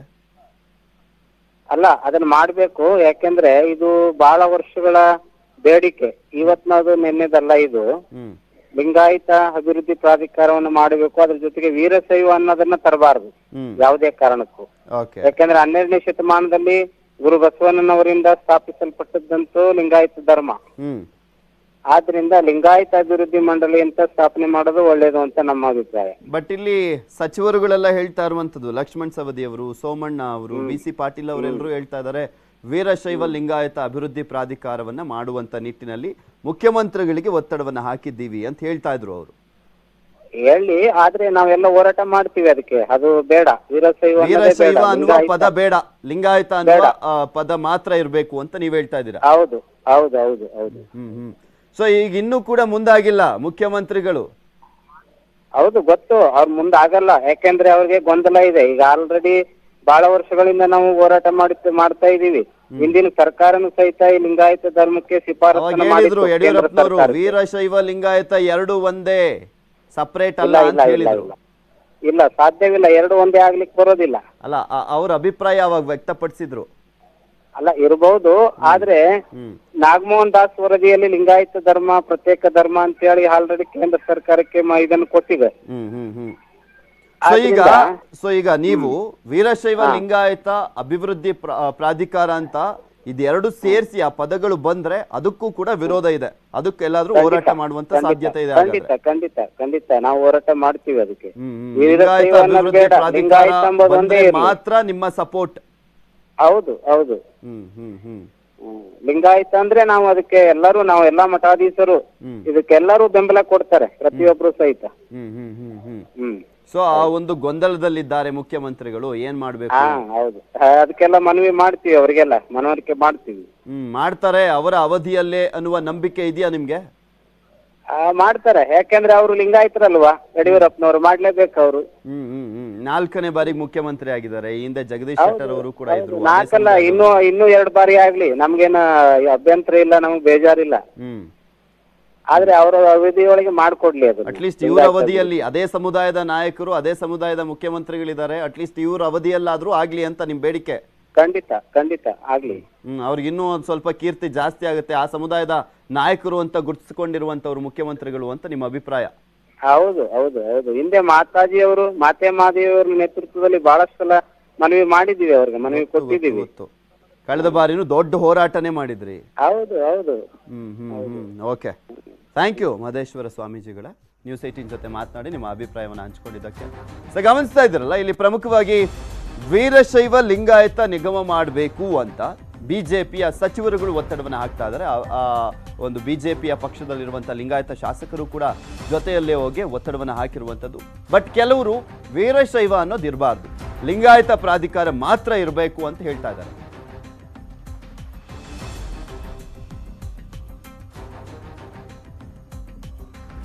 ಬಾಳೆ ಹೊಸೂರು ಪೀಠದ ದಿಂಗಾಲೇಶ್ವರ ಶ್ರೀಗಳು ಕೂಡ ನಮ್ಮ ಜೊತೆ ದೂರವಾಣಿ ಸಂಪರ್ಕದಲ್ಲಿದ್ದಾರೆ. ನಮಸ್ಕಾರ ಶ್ರೀಗಳೇ. ಶ್ರೀಗಳೇ, ನನ್ನ ಧ್ವನಿ ಕೇಳಿಸ್ತಾ ಇದೆಯಾ? ಸರಿ, ಹೌದು ಸರ್. ಸರ್, ನನ್ನ ಧ್ವನಿ ಕೇಳಿಸ್ತಾ ಇದೆಯಾ ಶ್ರೀಗಳೇ? ಓಕೆ, ಕೇಳಿಸ್ತಾ ಇದೆ ಸರ್. ಈಗ ವೀರಶೈವ ಲಿಂಗಾಯತ ನಿಗಮವನ್ನ ರಚನೆ ಮಾಡುವಂತ ನಿಟ್ಟಿನಲ್ಲಿ ಒತ್ತಡವನ್ನ ಹಾಕಲಾಗ್ತಾ ಇದೆ, ನಿಮ್ಮ ಅಭಿಪ್ರಾಯ ಏನು ಸರ್ ಇದಕ್ಕೆ? ಸರ್, ಏನಾಗಿದೆ, ಇದು ಸಮಾಜ ಅತ್ಯಂತ ಹಿಂದುಳಿದಿದೆ. ಇಲ್ಲೇ ಇರುವಂತಹ ಯಾವುದೇ ಮಕ್ಕಳಿಗೆ ನೌಕರಿ ಸಮಸ್ಯೆ ಆಗ್ತಾ ಇದೆ, ಉದ್ಯೋಗದ ಸಮಸ್ಯೆ ಆಗ್ತಾ ಇದೆ. ಸರ್ಕಾರ ಏನಾದ್ರೂ ಮಾಡಿ ಈ ಸಮಾಜದ ಕಡೆಗೂ ಕೂಡ ಗಮನ ಕೊಡಬೇಕು. ಮುಂದುವರೆದಿರುವಂತಹ ಸಮಾಜ, ಬಹುಸಂಖ್ಯಾತ ಸಮಾಜ ಅನ್ನುವಂಥದ್ದು ಒಂದು ಮುಂದಿಟ್ಕೊಂಡು ಎಲ್ಲಾ ರೀತಿಯಿಂದ ಹಿಂದುಳಿದಿರುವಂತಹ ಸಮಾಜ ಅನ್ನೋಂಗಾಗಿದೆ. ಆ ಕಾರಣಕ್ಕಾಗಿ ಈಗೇನು ಇವು ನಮ್ಮ ಸಮಾಜದ ಮುಖಂಡರ ಬೇಡಿಕೆ ಇದೆ, ಅದು ನ್ಯಾಯಯುತವಾಗಿದೆ. ಆಗುತ್ತೆ ಸರ್, ಈ ಟೈಮಲ್ಲೇ ಯಡಿಯೂರಪ್ಪನವರ ಟೈಮಲ್ಲೇ ಆಗುತ್ತೆ ಅನ್ನುವ ಭರವಸೆ ಇದೆಯಾ? ಸೊ ಯಡಿಯೂರಪ್ಪನವರು ಎಲ್ಲಾ ಸಮಾಜಗಳಿಗೆ ಒಂದೊಂದು ಶಕ್ತಿಯಾಗಿ ನಿಲ್ತಾ ಇದ್ದಾರೆ. ಬೇರೆ ಬೇರೆ ಸಮಾಜಗಳಿಗೂ ಕೂಡ ಅನುಕೂಲ ಮಾಡಿದ್ದಾರೆ. ಮತ್ತೆ ಈ ಸಮಾಜಕ್ಕೂ ಕೂಡ ಅವ್ರು ಮಾಡಬಹುದು, ಮಾಡಬೇಕು ಅನ್ನುವಂಥದ್ದು ನಮ್ಮ ಅಭಿಲಾಷೆ. ಸರ್ ಈಗ ಈಗ ಎಲ್ಲಾ ಸಮಾಜಗಳಿಗೂ ಮಾಡಿದ್ರು, ಎಲ್ಲಾ ಮಠಗಳಿಗೂ, ಎಲ್ಲಾ ಬೇರೆ ಬೇರೆ ಧರ್ಮಗುರುಗಳಿಗೂ ಕೂಡ ಅನುಕೂಲ ಮಾಡ್ತಾ ಇದ್ದಾರೆ ಯಡಿಯೂರಪ್ಪನವರು. ಮೊನ್ನೆ ಮಠ ಮಾನ್ಯಗಳಿಗೆ ಸುಮಾರು 70 ರಿಂದ 80 ಕೋಟಿಯಷ್ಟು ಅನುದಾನವನ್ನ ಕೂಡ ರಿಲೀಸ್ ಮಾಡಿದ್ರು. ಹಾಗಾಗಿ ಯಡಿಯೂರಪ್ಪನವರಿಗೆ ಒಂದಿಷ್ಟು ಶಾಶ್ವತ ಯೋಜನೆಗಳನ್ನ ಮಾಡ್ಬೇಕನ್ನುವಂತ ಕನಸಿದೆ. ಮತ್ತು ಮೊದಲಿಂದನೂ ಕೂಡ ಅವರು ಒಳ್ಳೆ ಒಳ್ಳೆ ಕೆಲಸಗಳನ್ನ ಮಾಡ್ಕೊಂತ ಬಂದಿದ್ದಾರೆ. ಇದು ಒಂದು ಅವ್ರ ಕಾಲಕ್ಕಾಗ್ಲಿ ಅಂತ ಅವರಿಗೆ ನಮ್ದು ವಿನಂತಿ ಇದೆ. ಮತ್ತೊಂದು ವಿಚಾರ, ಕೆಲವರು ಶ್ರೀಗಳು ಹೇಳ್ತಾ ಇರುವಂತದ್ದು ವೀರಶೈವ ಲಿಂಗಾಯತ ಅಲ್ಲ, ಬರೀ ಲಿಂಗಾಯತ ನಿಗಮ ಆಗ್ಬೇಕಷ್ಟೇ. ಅವರೆಲ್ಲರೂ ಹೋಗ್ಬಿಟ್ಟಿದ್ದಾರೆ ಸರ್. ಅವ್ರು ಏನ್ ಹೇಳ್ಬೇಕಾಗಿತ್ತಲ್ಲ ಅದನ್ನ ಹೇಳೋರು ಹೋಗ್ಬಿಟ್ಟಿದ್ದಾರೆ. ಅವರು ಹೋಗಿದ್ದಾರೆ, ಅವ್ರ ವಿಚಾರಗಳು ಹೋಗಿದಾವೆ. ಮತ್ತಾರು ಅದನ್ನ ಹೇಳಕತ್ತಾರ ಅದ್ರ ಬಗ್ಗೆ ನಮಗ್ ಗೊತ್ತಿಲ್ಲ. ಸುಮ್ಮನೆ ಅದರಲ್ಲಿ ವಿವಾದ ಮಾಡಿ ಇದನ್ನು ಹಾಳು ಮಾಡಬಾರ್ದು ಅಂತ ಆ ರೀತಿ ಹೇಳುವಂತ ಸ್ವಾಮಿಗಳಿಗೆ ನಮಗೆ ವಿನಂತಿ ಅದ. ಒಟ್ನಲ್ಲಿ ವೀರಶೈವ ಲಿಂಗಾಯತನೋ ಅಥವಾ ಲಿಂಗಾಯತನೋ ಒಂದ್ ಪ್ರಾಧಿಕಾರ ಮಾಡಿ ಅಂತ ನಿಮ್ಮ ಹಕ್ಕೊತ್ತಾಯ ಇಲ್ಲಿ. ಹಾಗಂತಲ್ಲ, ವೀರಶೈವ ಲಿಂಗಾಯತ ಅನ್ನುವಂಥದ್ದು ಸಾರ್ವತ್ರಿಕವಾದ ನಿರ್ಣಯ ಆಗಿರೋದ್ರಿಂದ ವೀರಶೈವ ಲಿಂಗಾಯತ ಪ್ರಾಧಿಕಾರನೇ ಆಗ್ಲಿ ಅನ್ನುವಂಥದ್ದು ನಮ್ಮ ವಾದ. ಸರ್, ಶ್ರೀಗಳು ನೀವೆಲ್ಲ ಸೇರಿ, ಶ್ರೀಗಳಲ್ಲೂ ಸ್ವಾಮೀಜಿಗಳೆಲ್ಲರೂ ಕೂಡ ಸೇರಿ ಸಾಕಷ್ಟು ವಿವಿಧ ಮಠದ ಶ್ರೀಗಳು ಮುಖ್ಯಮಂತ್ರಿ ಅವರನ್ನ ಭೇಟಿಯಾಗಿ ಏನಾದರೂ ಮನವಿಯನ್ನ ಮಾಡ್ಕೊಳ್ತೀರಾ? ಯಾಕೆಂದ್ರೆ ಈಗ ಮತ್ತಷ್ಟು ಕೂಗು ಮತ್ತೆ ಒತ್ತಡ ಜಾಸ್ತಿ ಆಗ್ತದೆ. ಯಾವಾಗ ಮರಾಠ ಪ್ರಾಧಿಕಾರವನ್ನ ಮಾಡಿದ್ರು ಮುಖ್ಯಮಂತ್ರಿಗಳು, ಯಾಕೆಂದ್ರೆ ಸಾಕಷ್ಟು ವರ್ಷಗಳಿಂದ ಕೇಳಿ ಬರ್ತಾ ಇರುವಂತ ಕೂಗು ಇದು, ವೀರಶೈವ ಲಿಂಗಾಯತ ಪ್ರಾಧಿಕಾರವನ್ನ ಮಾಡಬೇಕು ಅನ್ನುವಂಥದ್ದು. ಸರ್, ಈಗ ಅದು ಸಮಾಜದ ಮುಖಂಡರು ಮತ್ತು ರಾಜಕೀಯ ಧುರೀಣರು ಎಲ್ಲರೂ ಕೂಡ ಆ ಬೇಡಿಕೆಯನ್ನು ಇಟ್ಟಿದ್ದಾರೆ. ಹಾಗಾಗಿ ಅಲ್ಲಿ ನಾವು ಮಠಾಧೀಶರು ಅದೀವಂತಾನೆ ಅರ್ಥ ಅದು ಕಾಲಾನುಸಾರ ನಮ್ಮ ಅವಶ್ಯಕತೆ ಬಿತ್ತು ಅಂತ ನಾವು ಮಠಾಧೀಶರು ಅದರಲ್ಲಿ ಪಾಲ್ಗೊಳ್ತೀವಿ. ಹಲೋ, ಥ್ಯಾಂಕ್ ಯು ಶ್ರೀಗಳ ನ್ಯೂಸ್ 18 ಜೊತೆ ಮಾತನಾಡಿದ್ದಕ್ಕೆ. ಕೊರೋನಾದ ಆತಂಕದ ನಡುವೆ ರಾಜ್ಯದಾದ್ಯಂತ ನಾಳೆಯಿಂದ ಡಿಗ್ರಿ, ಪಿಜಿ, ಡಿಪ್ಲೊಮೊ ಹಾಗೂ ಎಂಜಿನಿಯರಿಂಗ್ ಕಾಲೇಜುಗಳು ಓಪನ್ ಆಗ್ತಾ ಇದಾವೆ. ಎಲ್ಲ ಕಡೆ ಕಾಲೇಜು ಓಪನ್ ಮಾಡಲಿಕ್ಕೆ ತಯಾರಿ ಕೂಡ ನಡೆದಿದೆ. ವಿಜಯಪುರದ ASP ಕಾಮರ್ಸ್ ಕಾಲೇಜಿನ ತರಗತಿ ಆರಂಭಕ್ಕೆ ಸಿದ್ಧತೆ ನಡೆದಿದೆ. ನಮ್ಮ ಪ್ರತಿನಿಧಿ ಮಹೇಶ್ ವಿ ಶೆಟಗಾರ್ ಅಲ್ಲಿ ಪ್ರತ್ಯಕ್ಷ ವರದಿಯನ್ನು ಕೊಟ್ಟಿದ್ದಾರೆ. ಯಾವ ರೀತಿಯಾಗಿದೆ ಪ್ರಿಪರೇಷನ್ ಅನ್ನೋದನ್ನ ನೋಡೋಣ. ಕೊರೋನಾ ಹಿನ್ನೆಲೆಯಲ್ಲಿ ಕಳೆದ 9 ತಿಂಗಳಿಂದ ಸ್ಥಗಿತಗೊಂಡಿದ್ದ ಕಾಲೇಜು ತರಗತಿಗಳು ಮಂಗಳವಾರದಿಂದ ಆರಂಭ ಆಗ್ತಾ ಇದ್ದಾವೆ. ನಾವೀಗ ವಿಜಯಪುರ ನಗರದ ASP ಕಾಮರ್ಸ್ ಕಾಲೇಜ್ ಆವರಣದಲ್ಲಿದ್ದೀವಿ. ಇಲ್ಲಿ ಯಾವ ಥರ ಸಿದ್ಧತೆ ನಡೆದಿವೆ, ವಿದ್ಯಾರ್ಥಿಗಳ ಸ್ವಾಗತಕ್ಕೆ ಏನೆಲ್ಲ ಕ್ರಮಗಳನ್ನು ಕೈಗೊಂಡಿದ್ದಾರೆ ಆಡಳಿತ ಮಂಡಳಿ ಎಂಬುದನ್ನು ನಾವು ನಿಮ್ಗೆ ತೋರಿಸೋಕೆ ಪ್ರಯತ್ನ ಮಾಡ್ತೀವಿ. ಇಲ್ಲಿ ತಾವು ಗಮನಿಸಬಹುದು, ಇಲ್ಲಿ ಬಂದ ತಕ್ಷಣ ಏನಿದ್ದಾರೆ, ಇಲ್ಲಿ ಸಿಬ್ಬಂದಿ ಥರ್ಮಲ್ ಸ್ಕ್ರೀನಿಂಗ್ ಮಾಡ್ತಾ ಇದ್ದಾರೆ. ಅಷ್ಟೇ ಅಲ್ಲದೆ ಸ್ಯಾನಿಟೈಸರ್ ಕೂಡ ಮಾಡ್ತಾ ಇದ್ದಾರೆ. ಇಲ್ಲಿ ಒಳಗಡೆ ಕೋಣೆ ಬೋಧನಾ ಕೊಠಡಿ ಯಾವ ಥರ ಇದೆ ಎಂಬುದನ್ನು ನಾನು ನಿಮಗೆ ತೋರಿಸ್ತೇನೆ. ಇಲ್ಲಿ ಗಮನಿಸ್ಬೋದು ತಾವೆಲ್ಲ, ಇದು ವಿಶಾಲವಾದಂಥ ಕೋಣೆ. ಇಲ್ಲ ಆಲ್ರೆಡಿ ನಾಳೆ ಅಂದರೆ ಮಂಗಳವಾರ ತರಗತಿಯನ್ನು ಆರಂಭ ಆಗುತ್ತವೆ, ಅದರ ಸಿದ್ಧತೆಗಳನ್ನು ಕೂಡ ಕೈಗೊಳ್ಳಕ್ಕೆ ಬಂದಿದ್ದಾರೆ. ಇಲ್ಲಿ ತಾವು ಗಮನಿಸ್ಬೋದು, ಈ ವಿದ್ಯಾರ್ಥಿಗಳಲ್ಲಿ ಸಾಮಾಜಿಕ ಅಂತರ ಕಾಪಾಡೋ ನಿಟ್ಟಿನಲ್ಲಿ ಕ್ರಾಸ್ ಮಾರ್ಕ್ ಹಾಕಿದ್ದಾರೆ. ಅಂದರೆ ಇಲ್ಲಿ ಯಾರೂ ಈ ಬೆಂಚಲ್ಲಿ ಕೂತ್ಕೊಳ್ಳೋಗಿಲ್ಲ. ಪ್ರತಿ ಬೆಂಚಿಗೆ ಎಷ್ಟು ಜನ ವಿದ್ಯಾರ್ಥಿಗಳು ಕೂತ್ಕೋಬೇಕು ಅದ್ರ ಬಗ್ಗೆ ಎಲ್ಲ ಕೂಡ ಇಲ್ಲಿ ಸಾಕಷ್ಟು ನಿರ್ದೇಶನಗಳನ್ನು ಕೂಡ ಕೊಡ್ತಾ ಇದ್ದಾರೆ. ಅಷ್ಟೇ ಅಲ್ಲದೆ ಇಲ್ಲಿ ಬೋರ್ಡ್ ಮೇಲೆ ತಾವು ಗಮನಿಸ್ಬೋದು, ವಿದ್ಯಾರ್ಥಿಗಳಿಗೆ ಸ್ವಾಗತವನ್ನು ಕೋರಿ ವೆಲ್ಕಮ್ ಸ್ಟೂಡೆಂಟ್ಸ್ ಅಂತ ಬರೆದಿದ್ದಾರೆ. ಬಿ ಸೇಫ್ ಸ್ಟೇ ಸೇಫ್ ಅಂತ ಕೂಡ ಬರೆದಿದ್ದಾರೆ. ಅಷ್ಟೇ ಅಲ್ಲದೆ ವಿದ್ಯಾರ್ಥಿಗಳು ಯಾವ ಥರ ಜಾಗೃತಿಯನ್ನು ವಹಿಸಬೇಕೆಂಬುದ್ರ ಬಗ್ಗೆ ಮ್ಯಾಂಡೇಟರಿ ಸೋಷಿಯಲ್ ಡಿಸ್ಟೆನ್ಸ್ ಕಾಪಾಡ್ಕೋಬೇಕು, ಮಾಸ್ಕ್ ಬಳಸಬೇಕು, ಯೂಸ್ ಸ್ಯಾನಿಟೈಸರ್ ಅಂದರೆ ಸ್ಯಾನಿಟೈಸರ್ ಕೂಡ ಬಳಸಬೇಕಂತೇಳಿ ಕೂಡ ಅವರು ಕ್ಲಿಯರಾಗಿ ಇನ್ಸ್ಟ್ರಕ್ಷನ್ ಬರೆದಿದ್ದಾರೆ. ಇಲ್ಲಿ ಬಗಲಿ ಸರ್ ಅಂಥೇಳಿ ಈ ಕಾಲೇಜಿನ ಪ್ರಿನ್ಸಿಪಾಲ್ರು, ಅವರನ್ನು ಕೇಳೋಣ ಇಲ್ಲಿ ಎಷ್ಟು ತರಗತಿಗಳು ನಡೀತಾವೆ, ಎಷ್ಟು ವಿದ್ಯಾರ್ಥಿಗಳಿದ್ದಾರೆ, ಯಾವ ಥರ ಕ್ರಮ ಕೈಗೊಂಡಿದ್ದಾರೆ ಅಂಥೇಳಿ. ಸರ್ ಹೇಳಿ, ನಿಮ್ಮ ಕಾಲೇಜಿನಲ್ಲಿ ಎಷ್ಟು ತರಗತಿಗಳಿದ್ದಾವೆ, ಮಂಗಳವಾರದಿಂದ ಎಷ್ಟು ವಿದ್ಯಾರ್ಥಿಗಳು ಬರ್ಬೋದು, ಒಟ್ಟಾರೆ ಎಷ್ಟು ವಿದ್ಯಾರ್ಥಿಗಳು ಓದ್ತಾ ಇದ್ದಾರೆ? ನಮ್ಮ ಮಹಾವಿದ್ಯಾಲಯದಲ್ಲಿ BCom, BBA, BCA, MBA, MCom, UG ಮತ್ತು PG ಅಂತಿಮ ವರ್ಗದ ಒಂದು ಭೌತಿಕ ತರಗತಿಗಳನ್ನು ನಡೆಸಲಿಕ್ಕೆ ನಾವು ತೀರ್ಮಾನ ಮಾಡಿದ್ದೀವಿ. ಮತ್ತು ನಮ್ಮ ಮಹಾವಿದ್ಯಾಲಯದ ಪ್ರತಿಯೊಂದು ಕ್ಲಾಸ್ನಲ್ಲಿ 40 ವಿದ್ಯಾರ್ಥಿಗಳ ಆಸನದ ವ್ಯವಸ್ಥೆ ಮಾಡಿದ್ದೀವಿ ನಾವು. ಅಂದರೆ ಕೇವಲ ಭೌತಿಕವಾಗಿ ಅಷ್ಟು ಒಂದು ಕೋಣೆಯಲ್ಲಿ ಮಾತ್ರ, ಮತ್ತು ಹೆಚ್ಚು ವಿದ್ಯಾರ್ಥಿಗಳು ಬಂದಲ್ಲಿ ಅಲ್ಲಿ 2ನೇ ಕೋಣೆಯನ್ನು ನಾವು ಅಲ್ಲಿ ವ್ಯವಸ್ಥೆ ಮಾಡಿದ್ದೀವಿ. ಮತ್ತು ಈ ಪ್ರವೇಶ ದ್ವಾರದಲ್ಲಿ ಈ ಮಾರ್ಗಸೂಚಿ ಫಲಕಗಳನ್ನು ಹಾಕಿದ್ದೀವಿ. ನಂತರ ಅಲ್ಲಿ ಸ್ಯಾನಿಟೈಸೇಷನ್ ಮಾಡಲಾಗುವುದು. ಆಮೇಲೆ ಈ ಥರ್ಮಲ್ ಸ್ಕ್ಯಾನಿಂಗ್ ಕೂಡ ಮಾಡಲಾಗುವುದು. ಒಳಗೆ ಬಂದ ತಕ್ಷಣ ವಿದ್ಯಾರ್ಥಿಗಳ ಅಂತರವನ್ನು ಸ್ಟ್ರಿಕ್ಟಾಗಿ ಫಾಲೋ ಮಾಡಲಾಗುವುದು. ನಾವು ಎಲ್ಲ ಸಿಬ್ಬಂದಿ ಮತ್ತು ವಿದ್ಯಾರ್ಥಿಗಳ ಕೋವಿಡ್ ಟೆಸ್ಟ್ ಉಚಿತವಾಗಿ ಮಾಡಿಸಿದ್ದೀವಿ ಈಗಾಗಲೇ. ಅದು ರಿಪೋರ್ಟ್ ನಾಳೆ ಬರಬಹುದು. ಬಂದ ತಕ್ಷಣ ಆ ಪರೀಕ್ಷೆಯಲ್ಲಿ ಯಾರು ನೆಗೆಟಿವ್ ಬಂದಾರಲ್ಲ ಅವರಿಗೆ ಮಾತ್ರ ಪ್ರವೇಶ, ಪಾಸಿಟಿವ್ ಬಂದವರಿಗೆ ನಾವು ಪ್ರವೇಶ ಕೊಡುವುದಿಲ್ಲ. ಹೀಗೆ ನಿಮ್ಮ ಕಾಲೇಜಿನಲ್ಲಿ ಎಷ್ಟು ಜನ ವಿದ್ಯಾರ್ಥಿಗಳು ಓದ್ತಾ ಇದ್ದಾರೆ, ಆಮೇಲೆ ಎಷ್ಟು ಜನ ಸ್ಟಾಫ್ ಟೆಸ್ಟ್ ಮಾಡಿಸಿದ್ರಿ? ಸಿಬ್ಬಂದಿ 76 ಜನರ ಕೋವಿಡ್ ಪರೀಕ್ಷೆಯನ್ನು ಮಾಡಲಾಗಿದೆ ಈಗಾಗಲೇ. ಆಮೇಲೆ ಈಗ ವಿದ್ಯಾರ್ಥಿಗಳು ನೇರವಾಗಿ ಬರ್ಬೋದಾ ಅಥವಾ ಪೋಷಕರು ಕಡ್ಡಾಯ ಅನುಮತಿ ಪತ್ರ ತರಬೇಕಾ? ಪ್ರತಿಯೊಬ್ಬ ವಿದ್ಯಾರ್ಥಿ ಭೌತಿಕವಾಗಿ ಅಲ್ಲೇ ಹಾಜರಾಗಲು ಬಯಸಿದ ವಿದ್ಯಾರ್ಥಿಯು ಅಲ್ಲೇ ತಮ್ಮ ಪೋಷಕರ ತಂದೆ ತಾಯಿಯರ ಅಥವಾ ಪೋಷಕರ ಇನ್ನಿತರ ಯಾರೇ ವ್ಯಕ್ತಿ ಅಲ್ಲಿ ಒಂದು ಅನುಮತಿಯನ್ನು ಪಡೆದುಕೊಂಡು ಬರಲಿಕ್ಕೆ ನಾವು ಹೇಳಿದ್ದೀವಿ. ಈ ಡಿಗ್ರಿ ಕಾಲೇಜುಗಳು ಆಮೇಲೆ ಇಲ್ಲಿ ಕಾಲೇಜಿಗೆ ಯಾರು ಬರ್ತಾರೆ ಅವರು ತಮ್ಮ ಕೊರೋನಾ ಟೆಸ್ಟ್ ವರದಿ ಜೊತೆಗೇ ತಮ್ಮ ಪೋಷಕರ ಕಡ್ಡಾಯ ಒಪ್ಪಿಗೆ ಪತ್ರವನ್ನು ತರುವುದು ಕಡ್ಡಾಯಗೊಳಿಸಲಾಗಿದೆ. ಒಟ್ಟಾರೆಯಾಗಿ ವಿಜಯಪುರದಲ್ಲಿ ಮಂಗಳವಾರದಿಂದ ಏನು ಡಿಗ್ರಿ ಕಾಲೇಜುಗಳು ಅಂತಿಮ ವರ್ಷದ ವಿದ್ಯಾರ್ಥಿಗಳ ತರಗತಿಗಳು ಆರಂಭ ಆಗ್ತಾ ಇದ್ದಾವೆ, ಅದಕ್ಕೆ ಸಿದ್ಧತೆಗಳು ಸಂಪೂರ್ಣಗೊಂಡಿವೆ ಅಂತಲೇ ಹೇಳ್ಬೋದು. ಕ್ಯಾಮ್ರಾ ಪರ್ಸನ್ ಸುನಿಲ್ ಜೊತೆ ಮಹೇಶ್ ವಿಷಡಗಾರ್, ನ್ಯೂಸ್ 18 ಕನ್ನಡ, ವಿಜಯಪುರ.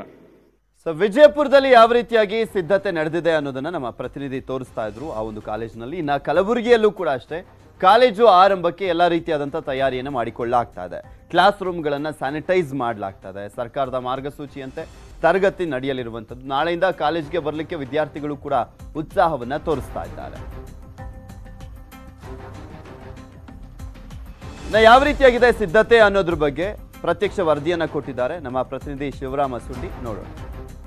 ಪದವಿ ಕಾಲೇಜುಗಳು ನಾಳೆಯಿಂದ ಪುನರಾರಂಭಗೊಳ್ತಾ ಇದ್ದಾವೆ. ಕೋವಿಡ್ ಹಿನ್ನೆಲೆಯಲ್ಲಿ ಏನು ಸ್ಥಗಿತಗೊಂಡಿದ್ದಂತಹ ಕಾಲೇಜುಗಳು ನಾಳೆ ಅಂತಿಮ ವರ್ಷದ ವಿದ್ಯಾರ್ಥಿಗಳಿಗೆ ಮಾತ್ರ ತರಗತಿಗಳಿಗೆ ಮಾತ್ರ ಅವಕಾಶ ಮಾಡಿಕೊಳ್ಳಲಾಗಿದೆ. ಈ ಹಿನ್ನೆಲೆಯಲ್ಲಿ ಈಗಾಗಲೇ ಕಾಲೇಜುಗಳಲ್ಲಿ ಸಾಕಷ್ಟು ಸಿದ್ಧತೆಗಳನ್ನು ಮಾಡಿಕೊಳ್ಳಲಾಗಿದೆ. ಈಗ ನೋಡ್ತಾ ಇರ್ಬೋದು, ಇಲ್ಲಿ ನಾವು ಕಲಬುರಗಿಯ NV ಪದವಿ ಕಾಲೇಜಿನಲ್ಲಿದ್ದೇವೆ. ಇಲ್ಲಿ ಕ್ಲಾಸ್ ರೂಮ್, ಪ್ರತಿಯೊಂದು ಕ್ಲಾಸ್ ರೂಮ್ನಲ್ಲೂ ಸಹ ಸ್ಯಾನಿಟೈಸ್ ಮಾಡಲಾಗ್ತಾ ಇದೆ. ಕೋಣೆಗೂ ಮತ್ತು ಬೆಂಚ್ಗೂ ಸಹ ಒಂದು ಸ್ಯಾನಿಟೈಸ್ ಮಾಡಲಾಗ್ತದೆ. ಈ ರೀತಿ ನಂಬರ್ಗಳು ಸಹ ಹಾಕಲಾಗಿದೆ. ಇಲ್ಲಿ ನೋಡ್ತಾ ಇರ್ಬೋದು, ನಂಬರ್ಗಳು ಸಹ ಕಾಣಿಸ್ತಾ ಇದೆ. ಅಂದ್ರೆ ವಿದ್ಯಾರ್ಥಿಗಳು ಸಾಮಾಜಿಕ ಅಂತರ ಕಾಪಾಡಲಿಕ್ಕೆ ಸಹ ಸಾಕಷ್ಟು ಇಲ್ಲಿ ಸಿದ್ಧತೆಗಳನ್ನು ಮಾಡಿಕೊಳ್ಳಲಾಗಿದೆ. ಇವತ್ತು ರಜೆ ಇದ್ರೂ ಸಹ ಇಲ್ಲಿ ಏನಂದ್ರೆ NV ಕಾಲೇಜಿನಲ್ಲಿ ಸಿಬ್ಬಂದಿ ಮುತುವರ್ಜಿ ವಹಿಸಿದೆ. ಯಾಕಂದ್ರೆ ನಾಳೆ ಕಾಲೇಜು ಪುನರಾರಂಭ ಮಾಡಲೇಬೇಕು, ತರಗತಿಗಳು ಆರಂಭ ಮಾಡಲೇಬೇಕು ಅನ್ನೋ ಒಂದು ಹಿನ್ನೆಲೆಯಲ್ಲಿ ಇವತ್ತು ಸಾಕಷ್ಟು ಸಿದ್ಧತೆಗಳನ್ನು ಮಾಡಿಕೊಂಡಿದ್ದಾರೆ.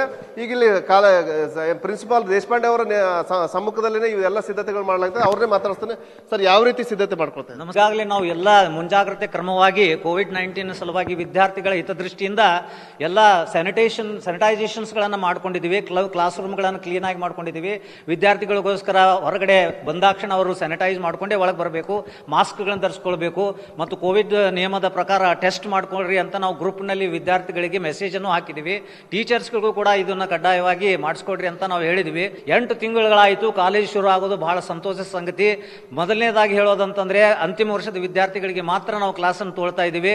ಎಲ್ಲಾ ಕ್ಲಾಸ್ನಲ್ಲಿ ಒಂದೊಂದು ಬೆಂಚಿಗೆ ಒಂದೊಂದು ವಿದ್ಯಾರ್ಥಿಗಳನ್ನು ಕೂಡಿಸಿ ಸಾಮಾಜಿಕ ಅಂತರವನ್ನು ಕಾಯ್ಪಾಡಿಕೊಂಡು ಹೋಗುವಲ್ಲಿ ಮತ್ತು ಆದಷ್ಟು ಇದನ್ನ ತಡೆಗಟ್ಟುಕೊಳ್ಳುವಲ್ಲಿ ನಾವು ಪ್ರಯತ್ನ ಮಾಡ್ತಾ ಇದ್ದೀವಿ. ಆನ್ಲೈನ್ ಮಾಡುವಂತ ವಿದ್ಯಾರ್ಥಿಗಳು ಮನೆಯಲ್ಲೇ ಕೂತು ಕೇಳಬಹುದು ಮತ್ತು ಯಾವ ವಿದ್ಯಾರ್ಥಿಗಳಿಗೆ ಅನುಕೂಲ ಆಗ್ತಾ ಇದೆ ಅವರು ಕಾಲೇಜಿನಲ್ಲಿ ಬಂದು ಕೂಡ ಈ ತಮ್ಮ ಪಾಠಗಳನ್ನ ಕಲಿತ್ಕೊಳ್ಬಹುದು. ಸಿಬ್ಬಂದಿಗೂ ಸಹ ಇಲ್ಲಿ ಏನು ಕೋವಿಡ್ ಟೆಸ್ಟ್ ಕಡ್ಡಾಯ ಮಾಡಿದ್ದಾರೆ. ಈಗ ನೀವು ತಾವೆಲ್ಲ ಈಗಾಗಲೇ ಬಂದಿದ್ರಿ, ಏನು ಯಾವ ರೀತಿ ಸಿದ್ಧತೆ ಮಾಡ್ಕೊಂಡಿದ್ದೀರಿ? ನಾವು ಕೂಡ ಅದು ಏನು ಕೋವಿಡ್ ಟೆಸ್ಟ್ ಹೇಳಿದೆಯೋ ಅದನ್ನು ನಾವೆಲ್ಲ ಮಾಡಿಸ್ಕೊಳ್ತಾ ಇದ್ದೇವೆ.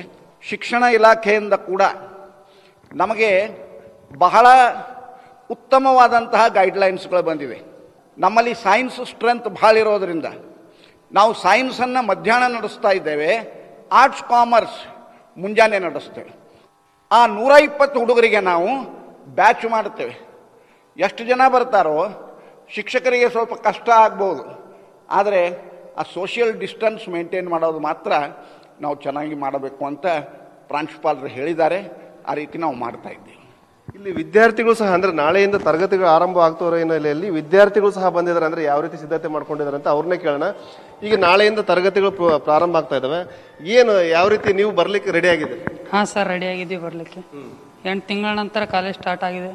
ಅದಕ್ಕೆ ಕೋವಿಡ್ ರೂಲ್ಸು ಮತ್ತು ಕೊರೋನಾದು ಏನು ಸಾಮಾಜಿಕ ಅಂತರ ಕಾಪಾಡ್ಕೊಳ್ಬೇಕು, ಶಾಲೆ ಕಡೆಯಿಂದ ಮಾರ್ಗಸೂಚಿ ಏನಿದೆ ಅಂತ ಕೇಳ್ಕೊಂಡು ಹೋಗಕ್ಕೆ ಬಂದಿದ್ದೀವಿ ಸರ್. ಈಗ ನೀವು ಪೇರೆಂಟ್ಸ್ ಅನುಮತಿ ಕಡ್ಡಾಯ ಮಾಡಿದ್ದಾರೆ, ಅನುಮತಿ ತಗೊಂಡಿದ್ದಾರೆ ಹೇಗೆ?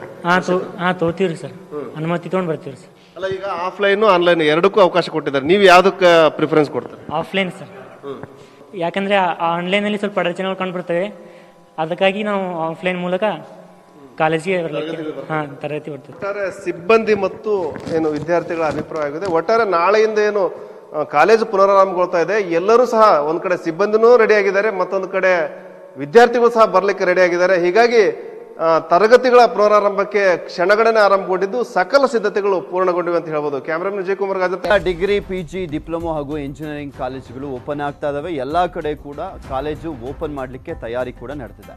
ರಾಯಚೂರಿನ ಪ್ರಥಮ ದರ್ಜೆ ಕಾಲೇಜಿನಲ್ಲಿ ಸಿದ್ಧತೆ, ಕಾಲೇಜಿನ ಪ್ರತಿ ಕೊಠಡಿಯಲ್ಲೂ ಕೂಡ ಸ್ಯಾನಿಟೈಸ್ ಮಾಡಲಾಗ್ತಾ ಇದೆ. ಕಾಲೇಜಿಗೆ ಹೋಗ್ಲಿಕ್ಕೆ ವಿದ್ಯಾರ್ಥಿಗಳಲ್ಲಿ ಗೊಂದಲ ಇದೆ. ಕೆಲ ಪೋಷಕರು ಕಾಲೇಜುಗಳಿಗೆ ಮಕ್ಕಳನ್ನ ಕಳುಹಿಸಲಿಕ್ಕೆ ಹಿಂಜರಿತಾ ಇದ್ದಾರೆ. ರಾಯಚೂರಿನ ಬಹುತೇಕ ಕಾಲೇಜುಗಳ ಆರಂಭಕ್ಕೆ ಸಿದ್ಧತೆ ನಡೀತಾ ಇದೆ. ಎಲ್ಲರೂ ಕೋವಿಡ್ ಟೆಸ್ಟ್ ಮಾಡಿಸ್ಬೇಕು. ಕಾಲೇಜ್ ಸ್ಟಾರ್ಟ್ ಮಾಡಿದ್ರೆ ಒಳ್ಳೇದೇ ಇರ್ತದ. ಮನೇಲಿ ಕಳ್ಸೋಕೆ ಪೇರೆಂಟ್ಸ್ ಎಲ್ಲರೂ ಅಂಜುತ್ತಾ ಇರ್ತಾರೆ. ಅಂದ್ರೆ ಕಾಲೇಜ್ ಇರಲಿಲ್ಲ ಅಂದರೆ ಎಲ್ರಿಗೂ ತ್ರಾಸ ಆಗ್ತದೆ, ಸ್ಟಡಿಗೆ ಎಲ್ರಿಗೂ ಡಿಫಿಕಲ್ಟ್ ಆಗ್ತದೆ. ಎಲ್ಲರೂ ಮಾಸ್ಕ್ ಕಂಪಲ್ಸರಿ ಆಗಬೇಕು, ಸ್ಯಾನಿಟೈಸರ್, ಸೋಷಿಯಲ್ ಡಿಸ್ಟೆನ್ಸ್ ಎಲ್ಲ ಇರಬೇಕು. ಕಾಲೇಜ್ ಸ್ಟಾರ್ಟ್ ಮಾಡಿದ್ರೆ ಒಳ್ಳೇದು ಅನಿಸ್ತದ. ಓಪನ್ ಮಾಡಿದ್ರೇ ಒಳ್ಳೇದು ಅನಿಸ್ತದೆ. 8 ತಿಂಗಳಿಂದ ಎಲ್ರಿಗೂ ಏನು ಸ್ಟಡಿ ಇಲ್ಲ, ಏನೂ ಇಲ್ಲ ಅಂದರೆ ಫುಲ್ ತ್ರಾಸ ಆಗ್ತದೆ. ಮತ್ತು ಫುಲ್ ಮುಂದೆ ಡಿಫಿಕಲ್ಟ್ ಆಗ್ತದೆ ಎಕ್ಸಾಮ್ಸ್ ಎಲ್ಲ ಅದ್ರಕ್ಕೂ. ಸರ್ ಓಪನ್ ಮಾಡಬೇಕು ಸರ್, ನಮಗೂ ಓಪನ್ ಮಾಡಬೇಕು. ತ್ರಾಸ ಆಗ್ತದೆ ಸರ್, ಮತ್ತು ಸ್ಟಡಿ ಇಲ್ಲ ಅಂದರೆ ಹೆಂಗೆ ಸರ್ ಮುಂದಿನ ಜೀವನ? ಓಪನ್ ಮಾಡಿದ್ರೇ ಒಳ್ಳೇದು ಅನಿಸುತ್ತೆ ಸರ್. ಅಂದರೆ ಕರೋನಾ ಒಂದಿದೆ ಅಲ್ಲ ಸರ್, ಚೆಕಪ್ ಮಾಡಿಸ್ಕೊಂಡು ಬಂದು ಓಪನ್ ಮಾಡಿದರೆ ಬೆಟರ್ ಸರ್. ಕೋವಿಡ್ ಟೆಸ್ಟ್ ಮಾಡಿಸ್ಕೊಂಡು ಬರಬೇಕು ಅಂತ ಹೇಳಿದ್ರು ಸರ್. ಮತ್ತು ಮಾಸ್ಕ್ ಹಾಕೊಂಡು ಮಾಸ್ಕ್ ಕಟ್ಟಿತ ಅಂತ ಹೇಳಿ ಸರ್. ಮತ್ತು ಡಿಸ್ಟೆನ್ಸ್ ಮೇಂಟೈನ್ ಮಾಡಬೇಕು ಅಂತ ಹೇಳಿ ಸರ್. ಓಪನ್ ಮಾಡಬೇಕೆ ಅನಿಸುತ್ತೆ ಸರ್, ನಮಗೂ ಎಷ್ಟು ದಿನ ಆಯಿತು. ಸೊ ಸ್ಟಡಿ ಇಂಪಾರ್ಟೆಂಟ್ ಅಲ್ಲ ಸರ್, ಅದಕ್ಕೆ ಓಪನ್ ಮಾಡಿದ್ರೇ ಒಳ್ಳೇದು ಅನಿಸುತ್ತೆ ಸರ್. ಮನೆಯಲ್ಲಿನೂ ಇನ್ನೂ ಸ್ವಲ್ಪ ಅಂಜುತ್ತಾರೆ ಸರ್, ಭಯ ಪಡ್ತಾರೆ ಕಳ್ಸೋಕ್ಕೆ. ನಾಳೆ ಇಲ್ಲಪ್ಪ ಅಂದರೆ ಶಾಲಾ ಕಾಲೇಜುಗಳು ಇಲ್ಲಪ್ಪ ಅಂದರೆ ಪ್ರಾರಂಭವಾಗುವ ಪ್ರಯುಕ್ತ ನಾವು ಆಲ್ರೆಡಿ ಇಲ್ಲಪ್ಪ ಅಂದರೆ ಭಾಳ ಸಿದ್ಧತೆಯನ್ನು ಮಾಡಿಕೊಂಡಿದ್ದೇವೆ. ಎಂಥ ಸಿದ್ಧತೆ ಅಂತಂದರೆ ಸ್ಯಾನಿಟೈಸರ್, ಇಡೀ ರೂಮನ್ನೇ ಸ್ಯಾನಿಟೈಸರ್ ಮಾಡ್ತಾಯಿದ್ದೇವೆ. ವಿದ್ಯಾರ್ಥಿಗಳ ಸಂಖ್ಯೆ ಬರೀ ಅಂತಿಮ ವರ್ಷದವರಷ್ಟೇ 1200 ಅದರ. ಹೀಗಾಗಿ 1200 ವಿದ್ಯಾರ್ಥಿಗಳು ಇಲ್ಲಪ್ಪ ಒಂದು ಒಮ್ಮೆಲೆಗೆ ಬಂದರೆ ಸ್ವಲ್ಪ ಕಷ್ಟ ಸಾಧ್ಯ ಎಂಬ ಭಾವನೆ ನಮಗಿದೆ. ಸರ್ಕಾರ ಆದೇಶದ ಪ್ರಕಾರ ನಾವು ತಂದೆ ತಾಯಿಗಳಿಂದ ಒಪ್ಪಿಗೆ ಪತ್ರವನ್ನು ತೆಗೆದುಕೊಂಡು ಬರಬೇಕು. ಅದ್ರ ಜೊತೆಗೆ ಏನಪ್ಪ ಅಂದರೆ ಕೋವಿಡ್ ಟೆಸ್ಟ್ ಮಾಡ್ಸ್ಕೊಂಡು ಬಂದರೆ ಮಾತ್ರ ವಿದ್ಯಾರ್ಥಿಗಳಿಗೆ ತರಗತಿಗೆ ಅವಕಾಶ ಮಾಡಿಕೊಡ್ತೀವಿ. ಯಾರು ತರಗತಿಗೆ ಇಲ್ಲಪ್ಪ ಅಂದರೆ ಹಾಜರಾಗಲಿಕ್ಕೆ ಇಷ್ಟಪಡುವುದಿಲ್ಲವೋ ಅಂಥವರು ಆನ್ಲೈನ್ ಕ್ಲಾಸ್ ಇಲ್ಲಪ್ಪ ಅಂದ್ರೆ ಕೊಡಬೇಕಂತ ಹೇಳ್ತೀವಿ. ಬಳ್ಳಾರಿಯ 15 ಸರ್ಕಾರಿ, 9 ಅನುದಾನಿತ ಹಾಗೂ 28 ಖಾಸಗಿ ಕಾಲೇಜುಗಳಲ್ಲಿ ಸ್ಯಾನಿಟೈಸ್ ಅನ್ನು ಮಾಡಲಾಗ್ತದೆ. ಥರ್ಮಲ್ ಸ್ಕ್ರೀನಿಂಗ್ ಮಾಡಲಿಕ್ಕೆ ಸ್ಕ್ಯಾನರ್ಗಳನ್ನು ಸಹ ತರಿಸಲಾಗಿದೆ. ಪ್ರತಿ ಕ್ಲಾಸ್ ರೂಮ್ನಲ್ಲೂ ಕೂಡ ಒಂದು ಡೆಸ್ಕ್ಗೆ ಇಬ್ಬರಂತೆ ಕೂರಿಸಲಿಕ್ಕೆ ವ್ಯವಸ್ಥೆ ಮಾಡಲಾಗಿದೆ. ಸರ್ಕಾರದ ನಿಯಮಗಳ ಪ್ರಕಾರ ಎಲ್ಲ ವಿದ್ಯಾರ್ಥಿಗಳಿಗೆ ಕೊರೋನಾ ಟೆಸ್ಟ್ ಕಡ್ಡಾಯವಾಗಿದ್ದು, ಪೋಷಕರ ಒಪ್ಪಿಗೆ ಪತ್ರವೂ ಸಹ ಕಡ್ಡಾಯವಾಗಿ ತರಲಿಕ್ಕೆ ಸೂಚಿಸಲಾಗಿದೆ. 50% ವಿದ್ಯಾರ್ಥಿಗಳಿಗೆ ಪ್ರವೇಶವಿದೆ. ತರಗತಿಗೆ ಬಾರದ ವಿದ್ಯಾರ್ಥಿಗಳಿಗೆ ಆನ್ಲೈನ್ ಕ್ಲಾಸಸ್ ಮಾಡಲಾಗ್ತಾ ಇದೆ. ಪ್ರತಿಯೊಬ್ಬ ವಿದ್ಯಾರ್ಥಿಗೆ ಕೋವಿಡ್ ಟೆಸ್ಟ್ ಕಂಪಲ್ಸರಿಯಾಗಿ ಮಾಡಬೇಕು. ಆದರೆ ತರಗತಿಗೆ ಬರುವಂಥ ವಿದ್ಯಾರ್ಥಿಗಳು ಕೇವಲ ಅಂತಿಮ ವರ್ಷದ ವಿದ್ಯಾರ್ಥಿಗಳು ಮತ್ತು ಸ್ನಾತಕೋತ್ತರ ವಿದ್ಯಾರ್ಥಿಗಳು ಮಾತ್ರ ತರಗತಿಗೆ ಬರಬೇಕು. ಬರುವಂಥ ಸಂದರ್ಭದಲ್ಲಿ ಕೋವಿಡ್ ಟೆಸ್ಟನ್ನು ಕಂಪಲ್ಸರಿ ಮಾಡಿಸ್ಕೊಂಡ್ಬರಬೇಕು. ಹಾಗೆ ಪಾಲಕರಿಂದ ಅವರಿಗೆ ನೋ ಅಬ್ಜೆಕ್ಷನ್ ಸರ್ಟಿಫಿಕೇಟ್ ಒಂದು ತರಬೇಕಾಗ್ತದೆ. ತರುವುದರ ಮೂಲಕ ತರಗತಿಗೆ ಅಟೆಂಡ್ ಆಗ್ಬೋದು. ಆಮೇಲೆ ಎಲ್ಲ ವಿದ್ಯಾರ್ಥಿಗಳು ತರಗತಿಗಳಿಗೆ ಬರಬೇಕಂತ ನಿಯಮಗಳಿಲ್ಲ. ಯಾವ ವಿದ್ಯಾರ್ಥಿಗಳು ತರಗತಿಗೆ ಬರೋಕ್ಕಾಗೋಲ್ಲ ಅಂತ ಏನು ನೋಂದಣಿ ಮಾಡ್ಕೊಳ್ತಾರೋ ಅವರಿಗೆ ಆನ್ಲೈನ್ ಕ್ಲಾಸ್ಗಳು ಸಹಿತ ನಡೆಯುತ್ತವೆ. ಒಂದು ವೇಳೆ ಯಾವುದಾದ್ರೂ ವಿದ್ಯಾರ್ಥಿ ಕೋವಿಡ್ ಏನು ಲಕ್ಷಣಗಳು ಕಂಡು ಬಂದಲ್ಲಿ ಅವ್ರಿಗೊಂದು ಐಸೋಲೇಷನ್ ರೂಮ್ಗಳನ್ನು ಮಾಡಲಾಗಿದೆ. ಸೊ ಇವುಗಳಲ್ಲಿ ನೀತಿ ನಿಯಮಗಳಿವೆ. ಹಾಗೆ ಪಠ್ಯೇತರ ಚಟುವಟಿಕೆಗಳು ಮಾಡಬೇಕಂತ ಸರ್ಕಾರದ ಆದೇಶ ಇದೆ. ಏನು ಸ್ಪೋರ್ಟ್ಸ್ ಮಾಡೋ ಹಂಗಿಲ್ಲ, NSS ಮಾಡುವ ಹಾಗಿಲ್ಲ. ಆಮೇಲೆ ಹೋಟೆಲ್ಗಳನ್ನು ಓಪನ್ ಮಾಡಬೇಕು. ಸ್ಕ್ಯಾನರ್ ಒಂದು ಇಟ್ಟಿದ್ವಿ, ಆಮೇಲೆ ಸ್ಯಾನಿಟೈಸೇಷನ್ ಇಟ್ಟಿದ್ವಿ, ಸೆನ್ಸರ್ ಸ್ಯಾನಿಟೈಸೇಷನ್, ಹಾಗೆ ಆಕ್ಸಿಮೀಟರ್ಗಳನ್ನು ಪರ್ಚೇಸ್ ಮಾಡಿದ್ವಿ. 7 ರಿಂದ 8 ತಿಂಗಳ ಕಾಲ ಮನೆಯಲ್ಲಿದ್ವಿ. ಇವಾಗ ಕಾಲೇಜು ಶುರು ಆಗ್ತಾ ಇದೆ, ಭಾಳ ಖುಷಿ ಆಗ್ತಾ ಇದೆ ಸರ್. ಒಂದು ಕಾಲೇಜ್ ಲೈಫ್ ಕಳ್ಕೊಂಡಿದ್ವಿ ಸರ್, ಈಗ ಮತ್ತೆ ಪುನರ್ ಆರಂಭ ಆಗ್ತಾ ಇದೆಯಲ್ಲ, ಭಾಳ ಸಂತೋಷ ಆಗ್ತಾ ಇದೆ. ಸರ್ಕಾರದ ನಿಯಮಗಳ ಪ್ರಕಾರ ಪಾಲನೆ ಮಾಡ್ತಾ ಇದ್ದೀವಿ. ಈಗಾಗಲೇ ನಾವು ಕೊರೋನಾ ಟೆಸ್ಟ್ ಕೂಡ ಮಾಡಿಸ್ಕೊಂಡಿದ್ವಿ ಸರ್, ನೆಗೆಟಿವ್ ಬಂದಿದೆ ರಿಪೋರ್ಟು, ಖುಷಿ ಆಗ್ತಾ ಇದೆ. ಇನ್ನೊಂದು ಸಮಸ್ಯೆ ಏನಪ್ಪ ಅಂದರೆ ಆನ್ಲೈನ್ನಲ್ಲಿ ಕೇಳ್ತಾ ಇದ್ವಿ. ಗ್ರಾಮೀಣ ಪ್ರದೇಶ ವಿದ್ಯಾರ್ಥಿಗಳಿಗೆ ನೆಟ್ವರ್ಕ್ ಪ್ರಾಬ್ಲಮ್ ಇತ್ತು. ಈಗ ಪ್ರಾರಂಭ ಆಗ್ತಾ ಇರೋದಕ್ಕೆ ಭಾಳ ಖುಷಿ ಆಗ್ತಾ ಇದೆ. ಬಾಗಲಕೋಟೆಯ ಬಸವೇಶ್ವರ ಇಂಜಿನಿಯರಿಂಗ್ ಕಾಲೇಜಿನಲ್ಲಿ ಸಿದ್ಧತೆ ಮಾಡಲಾಗ್ತದೆ. ಪ್ರತಿ ಕೊಠಡಿಯಲ್ಲಿ ಬೆಂಚ್ಗಳ ನಡುವೆ ಅಂತರಕ್ಕೆ ವ್ಯವಸ್ಥೆಯನ್ನು ಮಾಡಲಾಗಿದೆ. ಹಾಸ್ಟೆಲ್ನಲ್ಲಿ 3 ವಿದ್ಯಾರ್ಥಿಗಳ ಬದಲಿಗೆ ಓರ್ವ ವಿದ್ಯಾರ್ಥಿ ವಾಸ್ತವ್ಯಕ್ಕೆ ಅವಕಾಶವನ್ನು ಮಾಡಿಕೊಡಲಾಗಿದೆ. ನಾಳೆ ವಿದ್ಯಾರ್ಥಿಗಳಿಗೆ ಕೋವಿಡ್ ಪರೀಕ್ಷೆ ಮಾಡಲಾಗುತ್ತೆ.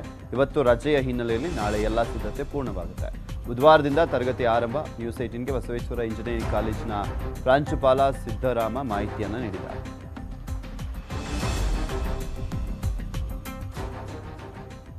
ನಮ್ಮ ಮಡಿಕೇರಿಯಲ್ಲೂ ಕೂಡ ಅಷ್ಟೇ ನಾಳೆಯಿಂದ ಸರ್ಕಾರಿ ಪದವಿ ಕಾಲೇಜುಗಳು ಶುರುವಾಗ್ತಾ ಇದ್ದಾವೆ. ವಿದ್ಯಾರ್ಥಿಗಳು ಶಾಲೆಗೆ ಆಗಮಿಸುವಾಗಲೂ ಕೂಡ ಸಾಮಾಜಿಕ ಅಂತರಕ್ಕೆ ಸಿದ್ಧತೆಯನ್ನು ಮಾಡಲಾಗ್ತಾ ಇದೆ. ಈಗಾಗಲೇ 6 ಅಡಿಗೊಂದು ಮಾರ್ಕ್ ಮಾಡಿರುವಂಥ ಕಾಲೇಜು ಸಿಬ್ಬಂದಿ ತರಗತಿಗಳಲ್ಲೂ ಕೂಡ 3 ಅಡಿ ದೂರಕ್ಕೊಂದು ಡೆಸ್ಕ್ ಅನ್ನು ಇಡಲಾಗ್ತಾ ಇದೆ. ನಮ್ಮ ಪ್ರತಿನಿಧಿ ಅಲ್ಲಿ ಪ್ರತ್ಯಕ್ಷ ವರದಿ ಕೊಟ್ಟಿದ್ದಾರೆ, ನೋಡೋಣ. ಕೋವಿಡ್ ಬಂದ ನಂತರ ಈಗ ಪದವಿ ಮತ್ತು ಸ್ನಾತಕೋತ್ತರ ಪದವಿ ಹಾಗೆ ಇಂಜಿನಿಯರಿಂಗ್ ಕಾಲೇಜುಗಳನ್ನು ತರಗತಿಗಳನ್ನು ಆರಂಭ ಮಾಡಬೇಕು ಅಂತೇಳಿ ಈಗಾಗಲೇ UGC ಗೈಡ್ಲೈನ್ಸ್ ಪ್ರಕಾರವಾಗಿ ನಾಳೆಯಿಂದ ಕಾಲೇಜುಗಳು ಆರಂಭ ಆಗ್ತದೆ, ಪದವಿ ಕಾಲೇಜುಗಳು. ಈ ಹಿನ್ನೆಲೆಯಲ್ಲಿ ಮಡಿಕೇರಿಯ FMC ಕಾಲೇಜ್ ಏನಿದೆ, FMC ಕಾಲೇಜಲ್ಲೂ ಕೂಡ ತರಗತಿನ ಆರಂಭ ಮಾಡಲಿಕ್ಕೆ ಈಗಾಗಲೇ ಕೋವಿಡ್ ಟೆಸ್ಟ್ಗಳನ್ನು ಕೂಡ ಮಾಡ್ತಾರೆ ಅಂತ ಕಾಣ್ಬೋದು. ನೀವಾಗಲೇ ನೋಡ್ಬೋದು, ಇಲ್ಲಿ ಈಗಾಗಲೇ ಸಿಬ್ಬಂದಿ ಆಗಿರ್ಬೋದು, ಕಾಲೇಜ್ ಸಿಬ್ಬಂದಿ, ಲೆಕ್ಚರರ್ಸ್ ಆಗಿರ್ಬೋದು ಅಥವಾ ಸ್ಟೂಡೆಂಟ್ಸ್ ಆಗಿರ್ಬೋದು, ಎಲ್ಲರೂ ಕೂಡ ಈಗಾಗಲೇ ಕೋವಿಡ್ ಟೆಸ್ಟನ್ನು ಮಾಡ್ತಿರೋಂಥದ್ದನ್ನು ನಾವು ನೋಡ್ಬೋದು. ಅಂದರೆ ಭಾಳ ಸ್ಪಷ್ಟವಾಗಿ ಈಗಾಗಲೇ UGC ಗೈಡ್ಲೈನ್ನ ಮಾಡಿದೆ. ಲೆಕ್ಚರರ್ಸ್ ಆಗಿರ್ಬೋದು ಅಥವಾ ವಿದ್ಯಾರ್ಥಿಗಳಾಗಿರ್ಬೋದು ಅವರೆಲ್ಲರಿಗೂ ಕೂಡ 3 ದಿನದ ಮುಂಚಿತವಾಗಿಯೇ ಏನು ಕೋವಿಡ್ ಟೆಸ್ಟ್ ಇದೆ, ಕೋವಿಡ್ ಟೆಸ್ಟನ್ನು ಮಾಡಿಸಿ ನೆಗೆಟಿವ್ ವರದಿಯನ್ನು ಪಡ್ಕೊಂಡಿರಬೇಕು. ಹಾಗಾದರೆ ಮಾತ್ರ ತರಗತಿಗಳಿಗೆ ಎಂಟ್ರಿಯನ್ನು ಆಗಲಿಕ್ಕೆ ಅವಕಾಶ ಇದೆ ಅನ್ನಂತಹ ಗೈಡ್ಲೈನ್ಸನ್ನು ಕೊಟ್ಟಿರೋಂಥದ್ದು. ಮತ್ತೊಂದು ಕಡೆ ಏನು ತರಗತಿಗಳಿದೆ, ತರಗತಿಯಲ್ಲೂ ಕೂಡ ಡೆಸ್ಕ್ಗಳೇನಿದೆ, ಆ ಡೆಸ್ಕ್ಗಳು ಅಂದರೆ ವಿದ್ಯಾರ್ಥಿಗಳು ಕೂರ್ಲಿಕ್ಕೆ ಅಥವಾ ವಿದ್ಯಾರ್ಥಿಗಳು ಓಡಾಡೋದ್ರಲ್ಲೂ ಕೂಡ ಸಾಮಾಜಿಕ ಅಂತರವನ್ನು ಕಾಪಾಡಬೇಕು ಅನ್ನೋಂತಹ ಗೈಡ್ಲೈನ್ಸ್ ಇರುವಂತಹ ಹಿನ್ನೆಲೆಯಲ್ಲಿ ತರಗತಿಗಳಲ್ಲೂ ಕೂಡ ನಾವು ನೋಡ್ಬೋದು ಡೆಸ್ಕ್ಗಳನ್ನು ಸುಮಾರು 3 ಅಡಿ ಅಂತರದಲ್ಲಿ ಈಗ ಡೆಸ್ಕ್ಗಳನ್ನು ಕೂಡ ಹಾಕಿರೋಂಥದ್ದು. ಅಂದರೆ ವಿದ್ಯಾರ್ಥಿಗಳಿಗೂ ಯಾವುದೇ ಕಾರಣಕ್ಕೂ ಕೂಡ ಸಾಮಾಜಿಕ ಅಂತರವನ್ನು ಮುರಿಬಾರ್ದು, ಅಂದರೆ ಆ ಡಿಸ್ಟೆನ್ಸನ್ನು ಕಾಪಾಡಿಕೊಂಡು ಆ ಮೂಲಕ ಕೋವಿಡ್ ಏನಿದೆ ಅದನ್ನು ಯಾವುದೇ ಕಾರಣಕ್ಕೂ ಮತ್ತಷ್ಟು ಸ್ಪ್ರೆಡ್ ಆಗಲೇ ಇರೋ ರೀತಿಯಲ್ಲಿ ನಾವು ತಡೆಗಟ್ಟಲಿಕ್ಕೆ ಸಾಧ್ಯ ಆಗಬೇಕು ಅನ್ನೋಂತಹ ಹಿನ್ನೆಲೆಯಲ್ಲಿ ಡೆಸ್ಕ್ಗಳನ್ನು ಕೂಡ ದೂರ ಹಾಕಿರೋಂಥದ್ದು. ಈಗಾಗಲೇ ನೋಡ್ಬೋದು ಇಲ್ಲಿ ಸಾಕಷ್ಟು ಸ್ಟೂಡೆಂಟ್ಸ್ಗಳು ಕೂಡ ಬಂದಿದ್ದಾರೆ, ಲೆಕ್ಚರರ್ಸು ಕೂಡ ಬಂದಿದ್ದಾರೆ. ಅವರೆಲ್ಲರೂ ಕೂಡ ಈಗಾಗಲೇ ಕೋವಿಡ್ ಟೆಸ್ಟನ್ನು ಮಾಡಿಸ್ಕೊಳ್ತಿರೋಂಥದ್ದು. ಇಲ್ಲೇ ಅಂದರೆ ಏನು ಆಂಟಿಜನ್ ರ್ಯಾಪಿಡ್ ಟೆಸ್ಟ್ ಇದೆ, ಆಂಟಿಜನ್ ರ್ಯಾಪಿಡ್ ಟೆಸ್ಟ್ ಮೂಲಕ ಇಲ್ಲೇ ಸ್ಥಳದಲ್ಲೇ ರಿಸಲ್ಟನ್ನು ಪಡ್ಕೊಂಡು ಅವರು ಎಲ್ಲರೂ ಕೂಡ ನಾವು ನೆಗೆಟಿವ್ ಇದ್ದೇವೆ, ಸೊ ನಮಗೆ ಯಾವುದೇ ರೀತಿಯ ಆ ಥರದ ತೊಂದರೆಗಳ ನಾಳೆಯಿಂದ ನಾವು ತರಗತಿಗೆ ಸಂಪೂರ್ಣವಾಗಿ ಭಾಗವಹಿಸಲಿಕ್ಕೆ ಸಾಧ್ಯತೆ ಇದೆ ಅನ್ನೋಂತಹ ಸಿದ್ಧತೆಯನ್ನು ಮಾಡ್ಕೊಳ್ತಿರೋಂಥದ್ದು ನಾವು ಕೂಡ ಕಾಣ್ಬೋದು. ಪ್ರೊಫೆಸರ್ಸ್ ಆಗಿರ್ಬೋದು ಅಥವಾ ಲೆಕ್ಚರ್ಸ್ ಆಗಿರ್ಬೋದು, ಸ್ಟೂಡೆಂಟ್ಸ್ ಆಗಿರ್ಬೋದು, ಎಲ್ಲರೂ ಕೂಡ ಸಿದ್ಧತೆಯನ್ನು ಮಾಡ್ಕೊಳ್ತಿರೋಂಥದ್ದು ನಾವು ಕೂಡ ಕಾಣ್ಬೋದು. ರವಿ ಎಸ್ ಹಳ್ಳಿ, ಯೂನಿವರ್ಸಿಟಿ ಕನ್ನಡ, ಕೊಡಗು. ನಾಳೆಯಿಂದ ಪದವಿ ಕಾಲೇಜುಗಳು ಓಪನ್ ಆಗ್ತಾ ಇದ್ದಾವೆ. ಉನ್ನತ ಶಿಕ್ಷಣ ಸಚಿವ ಅಶ್ವಥ್ ನಾರಾಯಣ ಅವರು ಹೇಳಿಕೆಯನ್ನು ಕೊಟ್ಟಿದ್ದಾರೆ. 7 ತಿಂಗಳುಗಳ ಬಳಿಕ ನಾಳೆಯಿಂದ ಕಾಲೇಜು ಆರಂಭವಾಗ್ತಾ ಇದೆ ಅಂತ ಹೇಳ್ತಾ ಇದ್ದಾರೆ. ಕೋವಿಡ್ ಹಿನ್ನೆಲೆಯಲ್ಲಿ ಅಗತ್ಯ ಮುಂಜಾಗ್ರತಾ ಕ್ರಮವನ್ನು ಕೈಗೊಳ್ಳಲಾಗುತ್ತೆ, ಎಲ್ಲ ಕಾಲೇಜುಗಳಿಗೆ ಸೂಚನೆಯನ್ನು ಕೊಡಲಾಗಿದೆ ಅಂತ ತಿಳಿಸಿದರು. ನಿಯಮ ಪಾಲಿಸದಂಥ ಕಾಲೇಜುಗಳ ವಿರುದ್ಧ ಶಿಸ್ತು ಕ್ರಮ ಅಂತ ಮಾತನಾಡಿದ್ರು. ಕಾಲೇಜಿಗೆ ಬರುವಂಥ ವಿದ್ಯಾರ್ಥಿಗಳಿಗೆ ಕೋವಿಡ್ ಟೆಸ್ಟ್ ಕಡ್ಡಾಯ, ಪೋಷಕರು ಕೂಡ ಧೈರ್ಯವಾಗಿರಲಿ ಅಂತ ಹೇಳಿದ್ದಾರೆ ಅಶ್ವಥ್ ನಾರಾಯಣ. ಅಶ್ವಥ್ ನಾರಾಯಣ ಅವರನ್ನ ನಮ್ಮ ಪ್ರತಿನಿಧಿ ಶ್ರೀನಿವಾಸ್ ಹಳಕಟ್ಟಿ ಮಾತನಾಡಿಸಿದ್ದಾರೆ, ನೋಡೋಣ. ತಿಂಗಳ ಬಳಿಕ ನಾಳೆಯಿಂದ ಕಾಲೇಜುಗಳು ಆರಂಭವಾಗ್ತಿದೆ. ಸರ್ಕಾರ ಯಾವ ರೀತಿ ಸಿದ್ಧತೆಗಳನ್ನು ಕೈಗೊಂಡಿದೆ ಅಂತಕ್ಕಂಥ ವಿಚಾರದ ಬಗ್ಗೆ ಮಾತಾಡಲಿಕ್ಕೆ ಖುದ್ದು ಉನ್ನತ ಶಿಕ್ಷಣ ಸಚಿವರು ಮತ್ತು ಉಪಮುಖ್ಯಮಂತ್ರಿ ಆಗಿರ್ತಕ್ಕಂಥ ಡಾಕ್ಟರ್ ಅಶ್ವಥ್ ನಾರಾಯಣ ಜೊತೆಗಿದ್ದಾರೆ. ಅವರನ್ನೇ ಮಾತಾಡ್ಸೋಣ. ಸರ್, ನಾಳೆಯಿಂದ ಕಾಲೇಜುಗಳು ಆರಂಭ ಆಗ್ತಿದೆ, ಇಲಾಖೆ ಮತ್ತು ಸರ್ಕಾರ ಯಾವ ರೀತಿ ಸಿದ್ಧತೆಗಳನ್ನು ಮಾಡಿದೆ? ಈಗಾಗಲೇ ಈ ಸೋಂಕಿನ ಕಾಯಿಲೆ ವಿಚಾರದಲ್ಲಿ ಸಾಕಷ್ಟು ಮಾರ್ಗಸೂಚಿಗಳನ್ನು ಹಲವಾರು ಹಂತದಲ್ಲಿ ಈಗಾಗಲೇ ಸರ್ಕಾರ ಅನುಷ್ಠಾನ ಮಾಡಿರುವಂಥದ್ದಿದೆ. ಈ ದಿಕ್ಕಿನಲ್ಲಿ ನಮ್ಮ ಉನ್ನತ ಶಿಕ್ಷಣ ವಿದ್ಯಾಲಯಗಳಲ್ಲಿ, ವಿಶ್ವವಿದ್ಯಾಲಯಗಳಲ್ಲಿ, ಸಂಸ್ಥೆಗಳಲ್ಲಿ ಎಲ್ಲ ರೀತಿಯಾದಂಥ ಈ ಒಂದು ಮಾರ್ಗಸೂಚಿಗಳನ್ನು ಅಳವಡಿಸಿಕೊಂಡು ಕಾರ್ಯರೂಪ ತರಲಿಕ್ಕೆ ಎಲ್ಲ ರೀತಿಯಾದಂಥ ಕ್ರಮವನ್ನು ವಹಿಸಲಾಗುವುದು. ಈ ದಿಕ್ಕಿನಲ್ಲಿ ಪ್ರತಿಯೊಂದು ಕಾಲೇಜಿನಲ್ಲೂ ಟಾಸ್ಕ್ ಫೋರ್ಸ್ಗಳಿದ್ದಾವೆ. ಆ ಟಾಸ್ಕ್ ಫೋರ್ಸ್ನ ಮುಖ್ಯಸ್ಥರು, ಆ ಪ್ರಾಂಶುಪಾಲರು ಇರ್ತಾರೆ, ಸಿಬ್ಬಂದಿಗಳು, ವಿದ್ಯಾರ್ಥಿಗಳು ಎಲ್ಲರೂ ಸೇರಿ ಈ ವ್ಯವಸ್ಥೆಯನ್ನು ಉತ್ತಮಗೊಳಿಸಲಿಕ್ಕೆ, ಅನುಷ್ಠಾನ ಮಾಡಲಿಕ್ಕೆ ಎಲ್ಲ ಪ್ರಯತ್ನಗಳು ಅವರಿಂದ ಆಗುತ್ತೆ. ಮತ್ತು ಮಾರ್ಗಸೂಚಿ ಇತರ ಎಲ್ಲ ಇಲಾಖೆಗೂ ಕೊಟ್ಟು ಎಲ್ಲ ರೀತಿಯಾದಂಥ ತಯಾರಿಯನ್ನು ಮಾಡಲಾಗಿದೆ. ಮುಖ್ಯವಾಗಿ ಯಾವ ವಿದ್ಯಾರ್ಥಿಗಳು ನಮ್ಗೆ ಅವಕಾಶ ಬೇಕು, ಕಾಲೇಜಿಗೆ ಬರಬೇಕು, ಪಾಠವನ್ನು ನೇರವಾಗಿ ಮೇಷ್ಟ್ರು ಕ್ಲಾಸ್ನಲ್ಲಿ ಮಾಡೋ ಮೂಲಕನೇ ನಾವು ಕಲೀಲಿಕ್ಕೆ ಉತ್ತಮವಾಗಿರುತ್ತದೆ ಅಂತ ಅವರ ಅಪೇಕ್ಷೆ ಇತ್ತು. ಅಪೇಕ್ಷೆ ಪೂರ್ವಕವಾಗಿ ಇದನ್ನು ಕ್ರಮವನ್ನು ಮಾಡಿದ್ವಿ. ಪ್ರಮುಖವಾಗಿ ವಿದ್ಯಾರ್ಥಿಗಳು ಅಂದ ತಕ್ಷಣ ಬಹಳ ದಿನಗಳ ಬಳಿಕ ಒಂದು ಕಾಲೇಜುಗಳತ್ತ ಬರ್ತಾ ಇದ್ದಾರೆ. ಹೀಗಾಗಿ ಎಲ್ಲೊಂದು ಕಡೆ ಬಹಳ ದಿನಗಳ ಬಳಿಕ ಒಂದು ಫ್ರೆಂಡ್ಸನ್ನು ನೋಡ್ತಾ ಇರ್ತಾರೆ. ಅಲ್ಲಿ ಎಲ್ಲೋ ಒಂದು ಕಡೆ ಸೋಷಿಯಲ್ ಡಿಸ್ಟೆನ್ಸ್ ಇರಲ್ಲ ಅಂತಕ್ಕಂಥದ್ದು, ಮತ್ತು ಸ್ಯಾನಿಟೈಸ್ ಆಗಿರ್ಬೋದು, ಥರ್ಮಲ್ ಸ್ಕ್ರೀನಿಂಗ್ ಆಗಿರ್ಬೋದು, ಈ ವಿಚಾರಗಳಿಗೆ ಯಾವ ರೀತಿ ಸೂಚನೆಗಳು ಕೊಟ್ಟಿದ್ದೀರಾ? ಹೌದು, ಈ ಕಾಲೇಜ್ನಲ್ಲಿ ಎಲ್ಲ ಪ್ರತಿಯೊಂದು ಬರುವಂಥ ವಿದ್ಯಾರ್ಥಿಗಳಿಗೆ ಪಲ್ಸ್ ಆಕ್ಸಿಮೀಟರು, ಟೆಂಪ್ರೇಚರ್ ಚೆಕ್ ಮಾಡೋಂಥದ್ದು, ಸ್ಯಾನಿಟೈಸ್ ಮಾಡೋಂಥದ್ದು, ಹೈಜೀನ್ ಕಾಪಾಡಲಿಕ್ಕೆ ಎಲ್ಲ ಸ್ಥಳಗಳಲ್ಲೂ ಎಲ್ಲ ರೀತಿಯಾದಂಥ ಕ್ರಮವನ್ನು ವಹಿಸಲಾಗಿದೆ. ಮತ್ತು ಟಾಸ್ಕ್ ಫೋರ್ಸು ಕೂಡ ಇದೆ, ಮತ್ತು ವಿದ್ಯಾರ್ಥಿಗಳಲ್ಲೂ ಜವಾಬ್ದಾರಿ ಇದೆ. ಇವತ್ತು ಹೌದು, ಈ ಕ್ರಮ ಯಶಸ್ವಿ ಆಗಲಿಕ್ಕೆ ಅವ್ರು ಸಹಕಾರ ಕೊಟ್ಟರೆ, ಇವತ್ತು ಮಾಡಿರೋದು ಅವ್ರಿಗೋಸ್ಕರ. ಇಲ್ಲದ್ರೆ ಆನ್ಲೈನಲ್ಲೇ ಕ್ಲಾಸಸ್ ಮುಂದುವರಿಸ್ಬೋದಿತ್ತು. ಇವತ್ತು ಆಫ್ಲೈನ್ ಕೊಟ್ಟಿರೋಂಥದ್ದು ತುಂಬ ಜನಕ್ಕೆ ಆನ್ಲೈನಲ್ಲಿ ಪಾಠ ಅರ್ಥ ಆಗಲ್ಲ. ನಮಗೆ ಆನ್ಲೈನಲ್ಲಿ ಬೇಡ, ಫಿಸಿಕಲ್ ಕ್ಲಾಸಸ್ ಬೇಕು, ಲೈವ್ ಕ್ಲಾಸಸ್ ಬೇಕು, ನಾವು ಕಾಲೇಜಿಗೆ ಬರಬೇಕು ಅಂತ ಅವರ ಅಪೇಕ್ಷೆ ಇತ್ತು. ಅದರ ಪೂರಕವಾಗಿ ಇವತ್ತು ಅವಕಾಶವನ್ನು ಮಾಡಿಕೊಟ್ಟಿದ್ದೀವಿ. ಸರ್ಕಾರದ ಏನು ಸೂಚನೆಗಳನ್ನು ಪಾಲಿಸ್ತೀವಿ ಹೋದರೆ ಅಂಥ ಕಾಲೇಜುಗಳ ವಿರುದ್ಧ ಏನಾದರೂ ಕ್ರಮವನ್ನು ಕೈಗೊಳ್ಳತಕ್ಕ ಸಾಧ್ಯತೆ ಇದೆಯಾ? ಮುಖ್ಯವಾಗಿ ಎಲ್ಲೆಲ್ಲಿ ಮಾಡಲ್ಲ ಅಂತ ಸಂಬಂಧಪಟ್ಟ ಪ್ರಾಂಶುಪಾಲರಿಗೆ ಮತ್ತು ಆ ಕಾಲೇಜಿನವರಿಗೆ ಶಿಸ್ತಿನ ಕ್ರಮವನ್ನು ಕೊಡಲಾಗುವುದು. ಮತ್ತು ಹೆಚ್ಚಿನ ಇನ್ನು ಮುಂಜಾಗೃತಿ ಸೂಚನೆಗಳನ್ನು ಕೊಡುವಂಥದ್ದನ್ನ ಮಾಡ್ತಾ ಇರ್ತೀವಿ. ಜಾಗೃತಿ ಮೂಡಿಸೋದು, ಎಲ್ಲಿ ಇರ್ರೆಸ್ಪಾನ್ಸಿಬಲ್ ಆಗಿದ್ದಾರೆ ಅಂತಂದು ನೋಡಿ ಸಂಬಂಧಪಟ್ಟ ಆ ಒಂದು ಕಾಲೇಜಿನ ಸಂಸ್ಥೆಯವರಿಗೆ ತಿಳುವಳಿಕೆ ಕೊಟ್ಟು ಉತ್ತಮವಾಗಿ ಇನ್ನೂ ನಿರ್ವಹಣೆ ಮಾಡುವಂಥದ್ದು ಆಗಬೇಕು. ಯಾಕೆಂದರೆ ಎಲ್ಲ ಹಂತದಲ್ಲಿ ಅವ್ರವ್ರ ಕಾಲೇಜಿನಲ್ಲಿ ಅವ್ರವ್ರು ನಿರ್ವಹಣೆ ಮಾಡದೆ ಆಗಲ್ಲ. ಅವ್ರು ನಿರ್ವಹಣೆ ಮಾಡಲೇಬೇಕಾಗುತ್ತೆ. ನಿರ್ವಹಣೆ ಮಾಡೋವಂಥದ್ದನ್ನ ಎಲ್ಲರ ಸಹಕಾರ ಬೇಕು. ಬರೀ ಕೇವಲ ಪ್ರಾಧ್ಯಾಪಕರು ಅವರಿಗೆ ಒತ್ತಾಯ ಮಾಡೋಕ್ಕಾಗಲ್ಲ, ವಿದ್ಯಾರ್ಥಿಗಳಲ್ಲೂ ಬೇಕು, ಆ ಜವಾಬ್ದಾರಿ ಬೇಕು. ಅಂದರೆ ಪೋಷಕರಿಗೆ ಈ ಮೂಲಕ ಯಾವ ರೀತಿಯ ಧೈರ್ಯ ತುಂಬಲಿಕ್ಕೆ ಇಷ್ಟಪಡ್ತೀರಿ ಸರ್? ಪೋಷಕರು ಇವತ್ತು ಅವರು ಒಪ್ಪಿಗೆ ಕೊಟ್ಟಾಗ ಮಾತ್ರ ಈ ವಿದ್ಯಾರ್ಥಿಗಳಿಗೆ ಅವಕಾಶ ಆಗ್ತಿರೋವಂಥದ್ದಿದೆ. ಮತ್ತು ಕೋವಿಡ್ ನೆಗೆಟಿವ್ ಟೆಸ್ಟ್ ಆಗ್ತಿದೆ.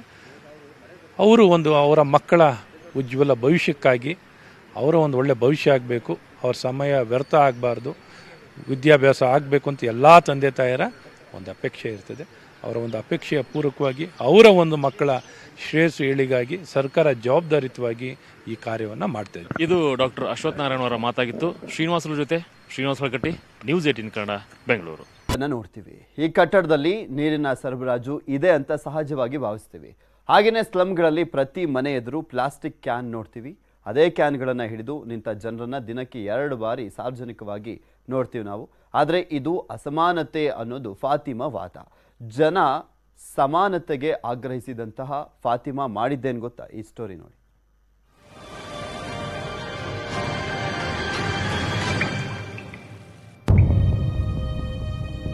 मेरा नाम फातिमा है, मैं पश्चिम बंगाल की रहने वाली हूँ। 2000 सन में मैं दिल्ली आई थी। यहाँ पे बड़ी समस्याएं थी। उस टाइम 4 टैंकर आते थे, पानी का बड़ी मरम्मत होता था और ना तो कोई शौचालय था ना कुछ था। लोगों को इतना गंदा पानी लोगों को पीना पड़ता था। The residents of the slum understand how precious water really is, and that's why they do everything they can to conserve every single drop.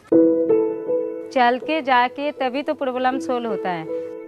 Delhi जल बोर्ड हमें नहीं जानता था। अगर वो जानता भी है तो एनजीओ फोर्स के द्वारा और वाटर एड के द्वारा ही जानता है। काम करने के लिए मुझे एक समिति बनानी होती है और जिस समिति का ये अध्यय है कि वह उस बस्ती को वाटर सिक्योर बनाए, कि पानी की कोई भी उसकी जो समस्या है उस समस्या को हमारे साथ रहते भी खत्म करें और जब हम ना रहें तो भी उस पर काम करती रहे बराबर। हमें पता है जो 4 दीवारी के अंदर में रहेंगे तो 4 दीवारी का बात ही पता लग जाएगा, फिर आगे का बात पता हमें नहीं लग सकता है। तो हम जब निकले फिर इनका पास भागे, फिर उन्होंने हमें रास्ता बताया, बेटा ऐसे नहीं ऐसे काम करना चाहिए। उसका बाद जो है हम यहाँ से काफ़ी सारे महिला भी ले भागे हैं, जो क्यों नहीं, जब हमारा हक हमें क्यों नहीं दिया जाता है। जब इतने सारे महिला गए हैं तो सुनवाई भी किया है, परमिशन लेके गए तो वहीं बैठ जाते थे, क्योंकि एक दरवाज़ा अगर हम 10 बार खटखटाएंगे तो एक बार तो ज़रूर सुनेगा। तो जब पाइपलाइन हुआ वाटर एड के थ्रू तो मतलब लोगों का घर तक मिला है। पानी की बचत करेंगे तभी तो जीवन बचेगा, और जीवन बचेगा तभी तो जल बनेगा।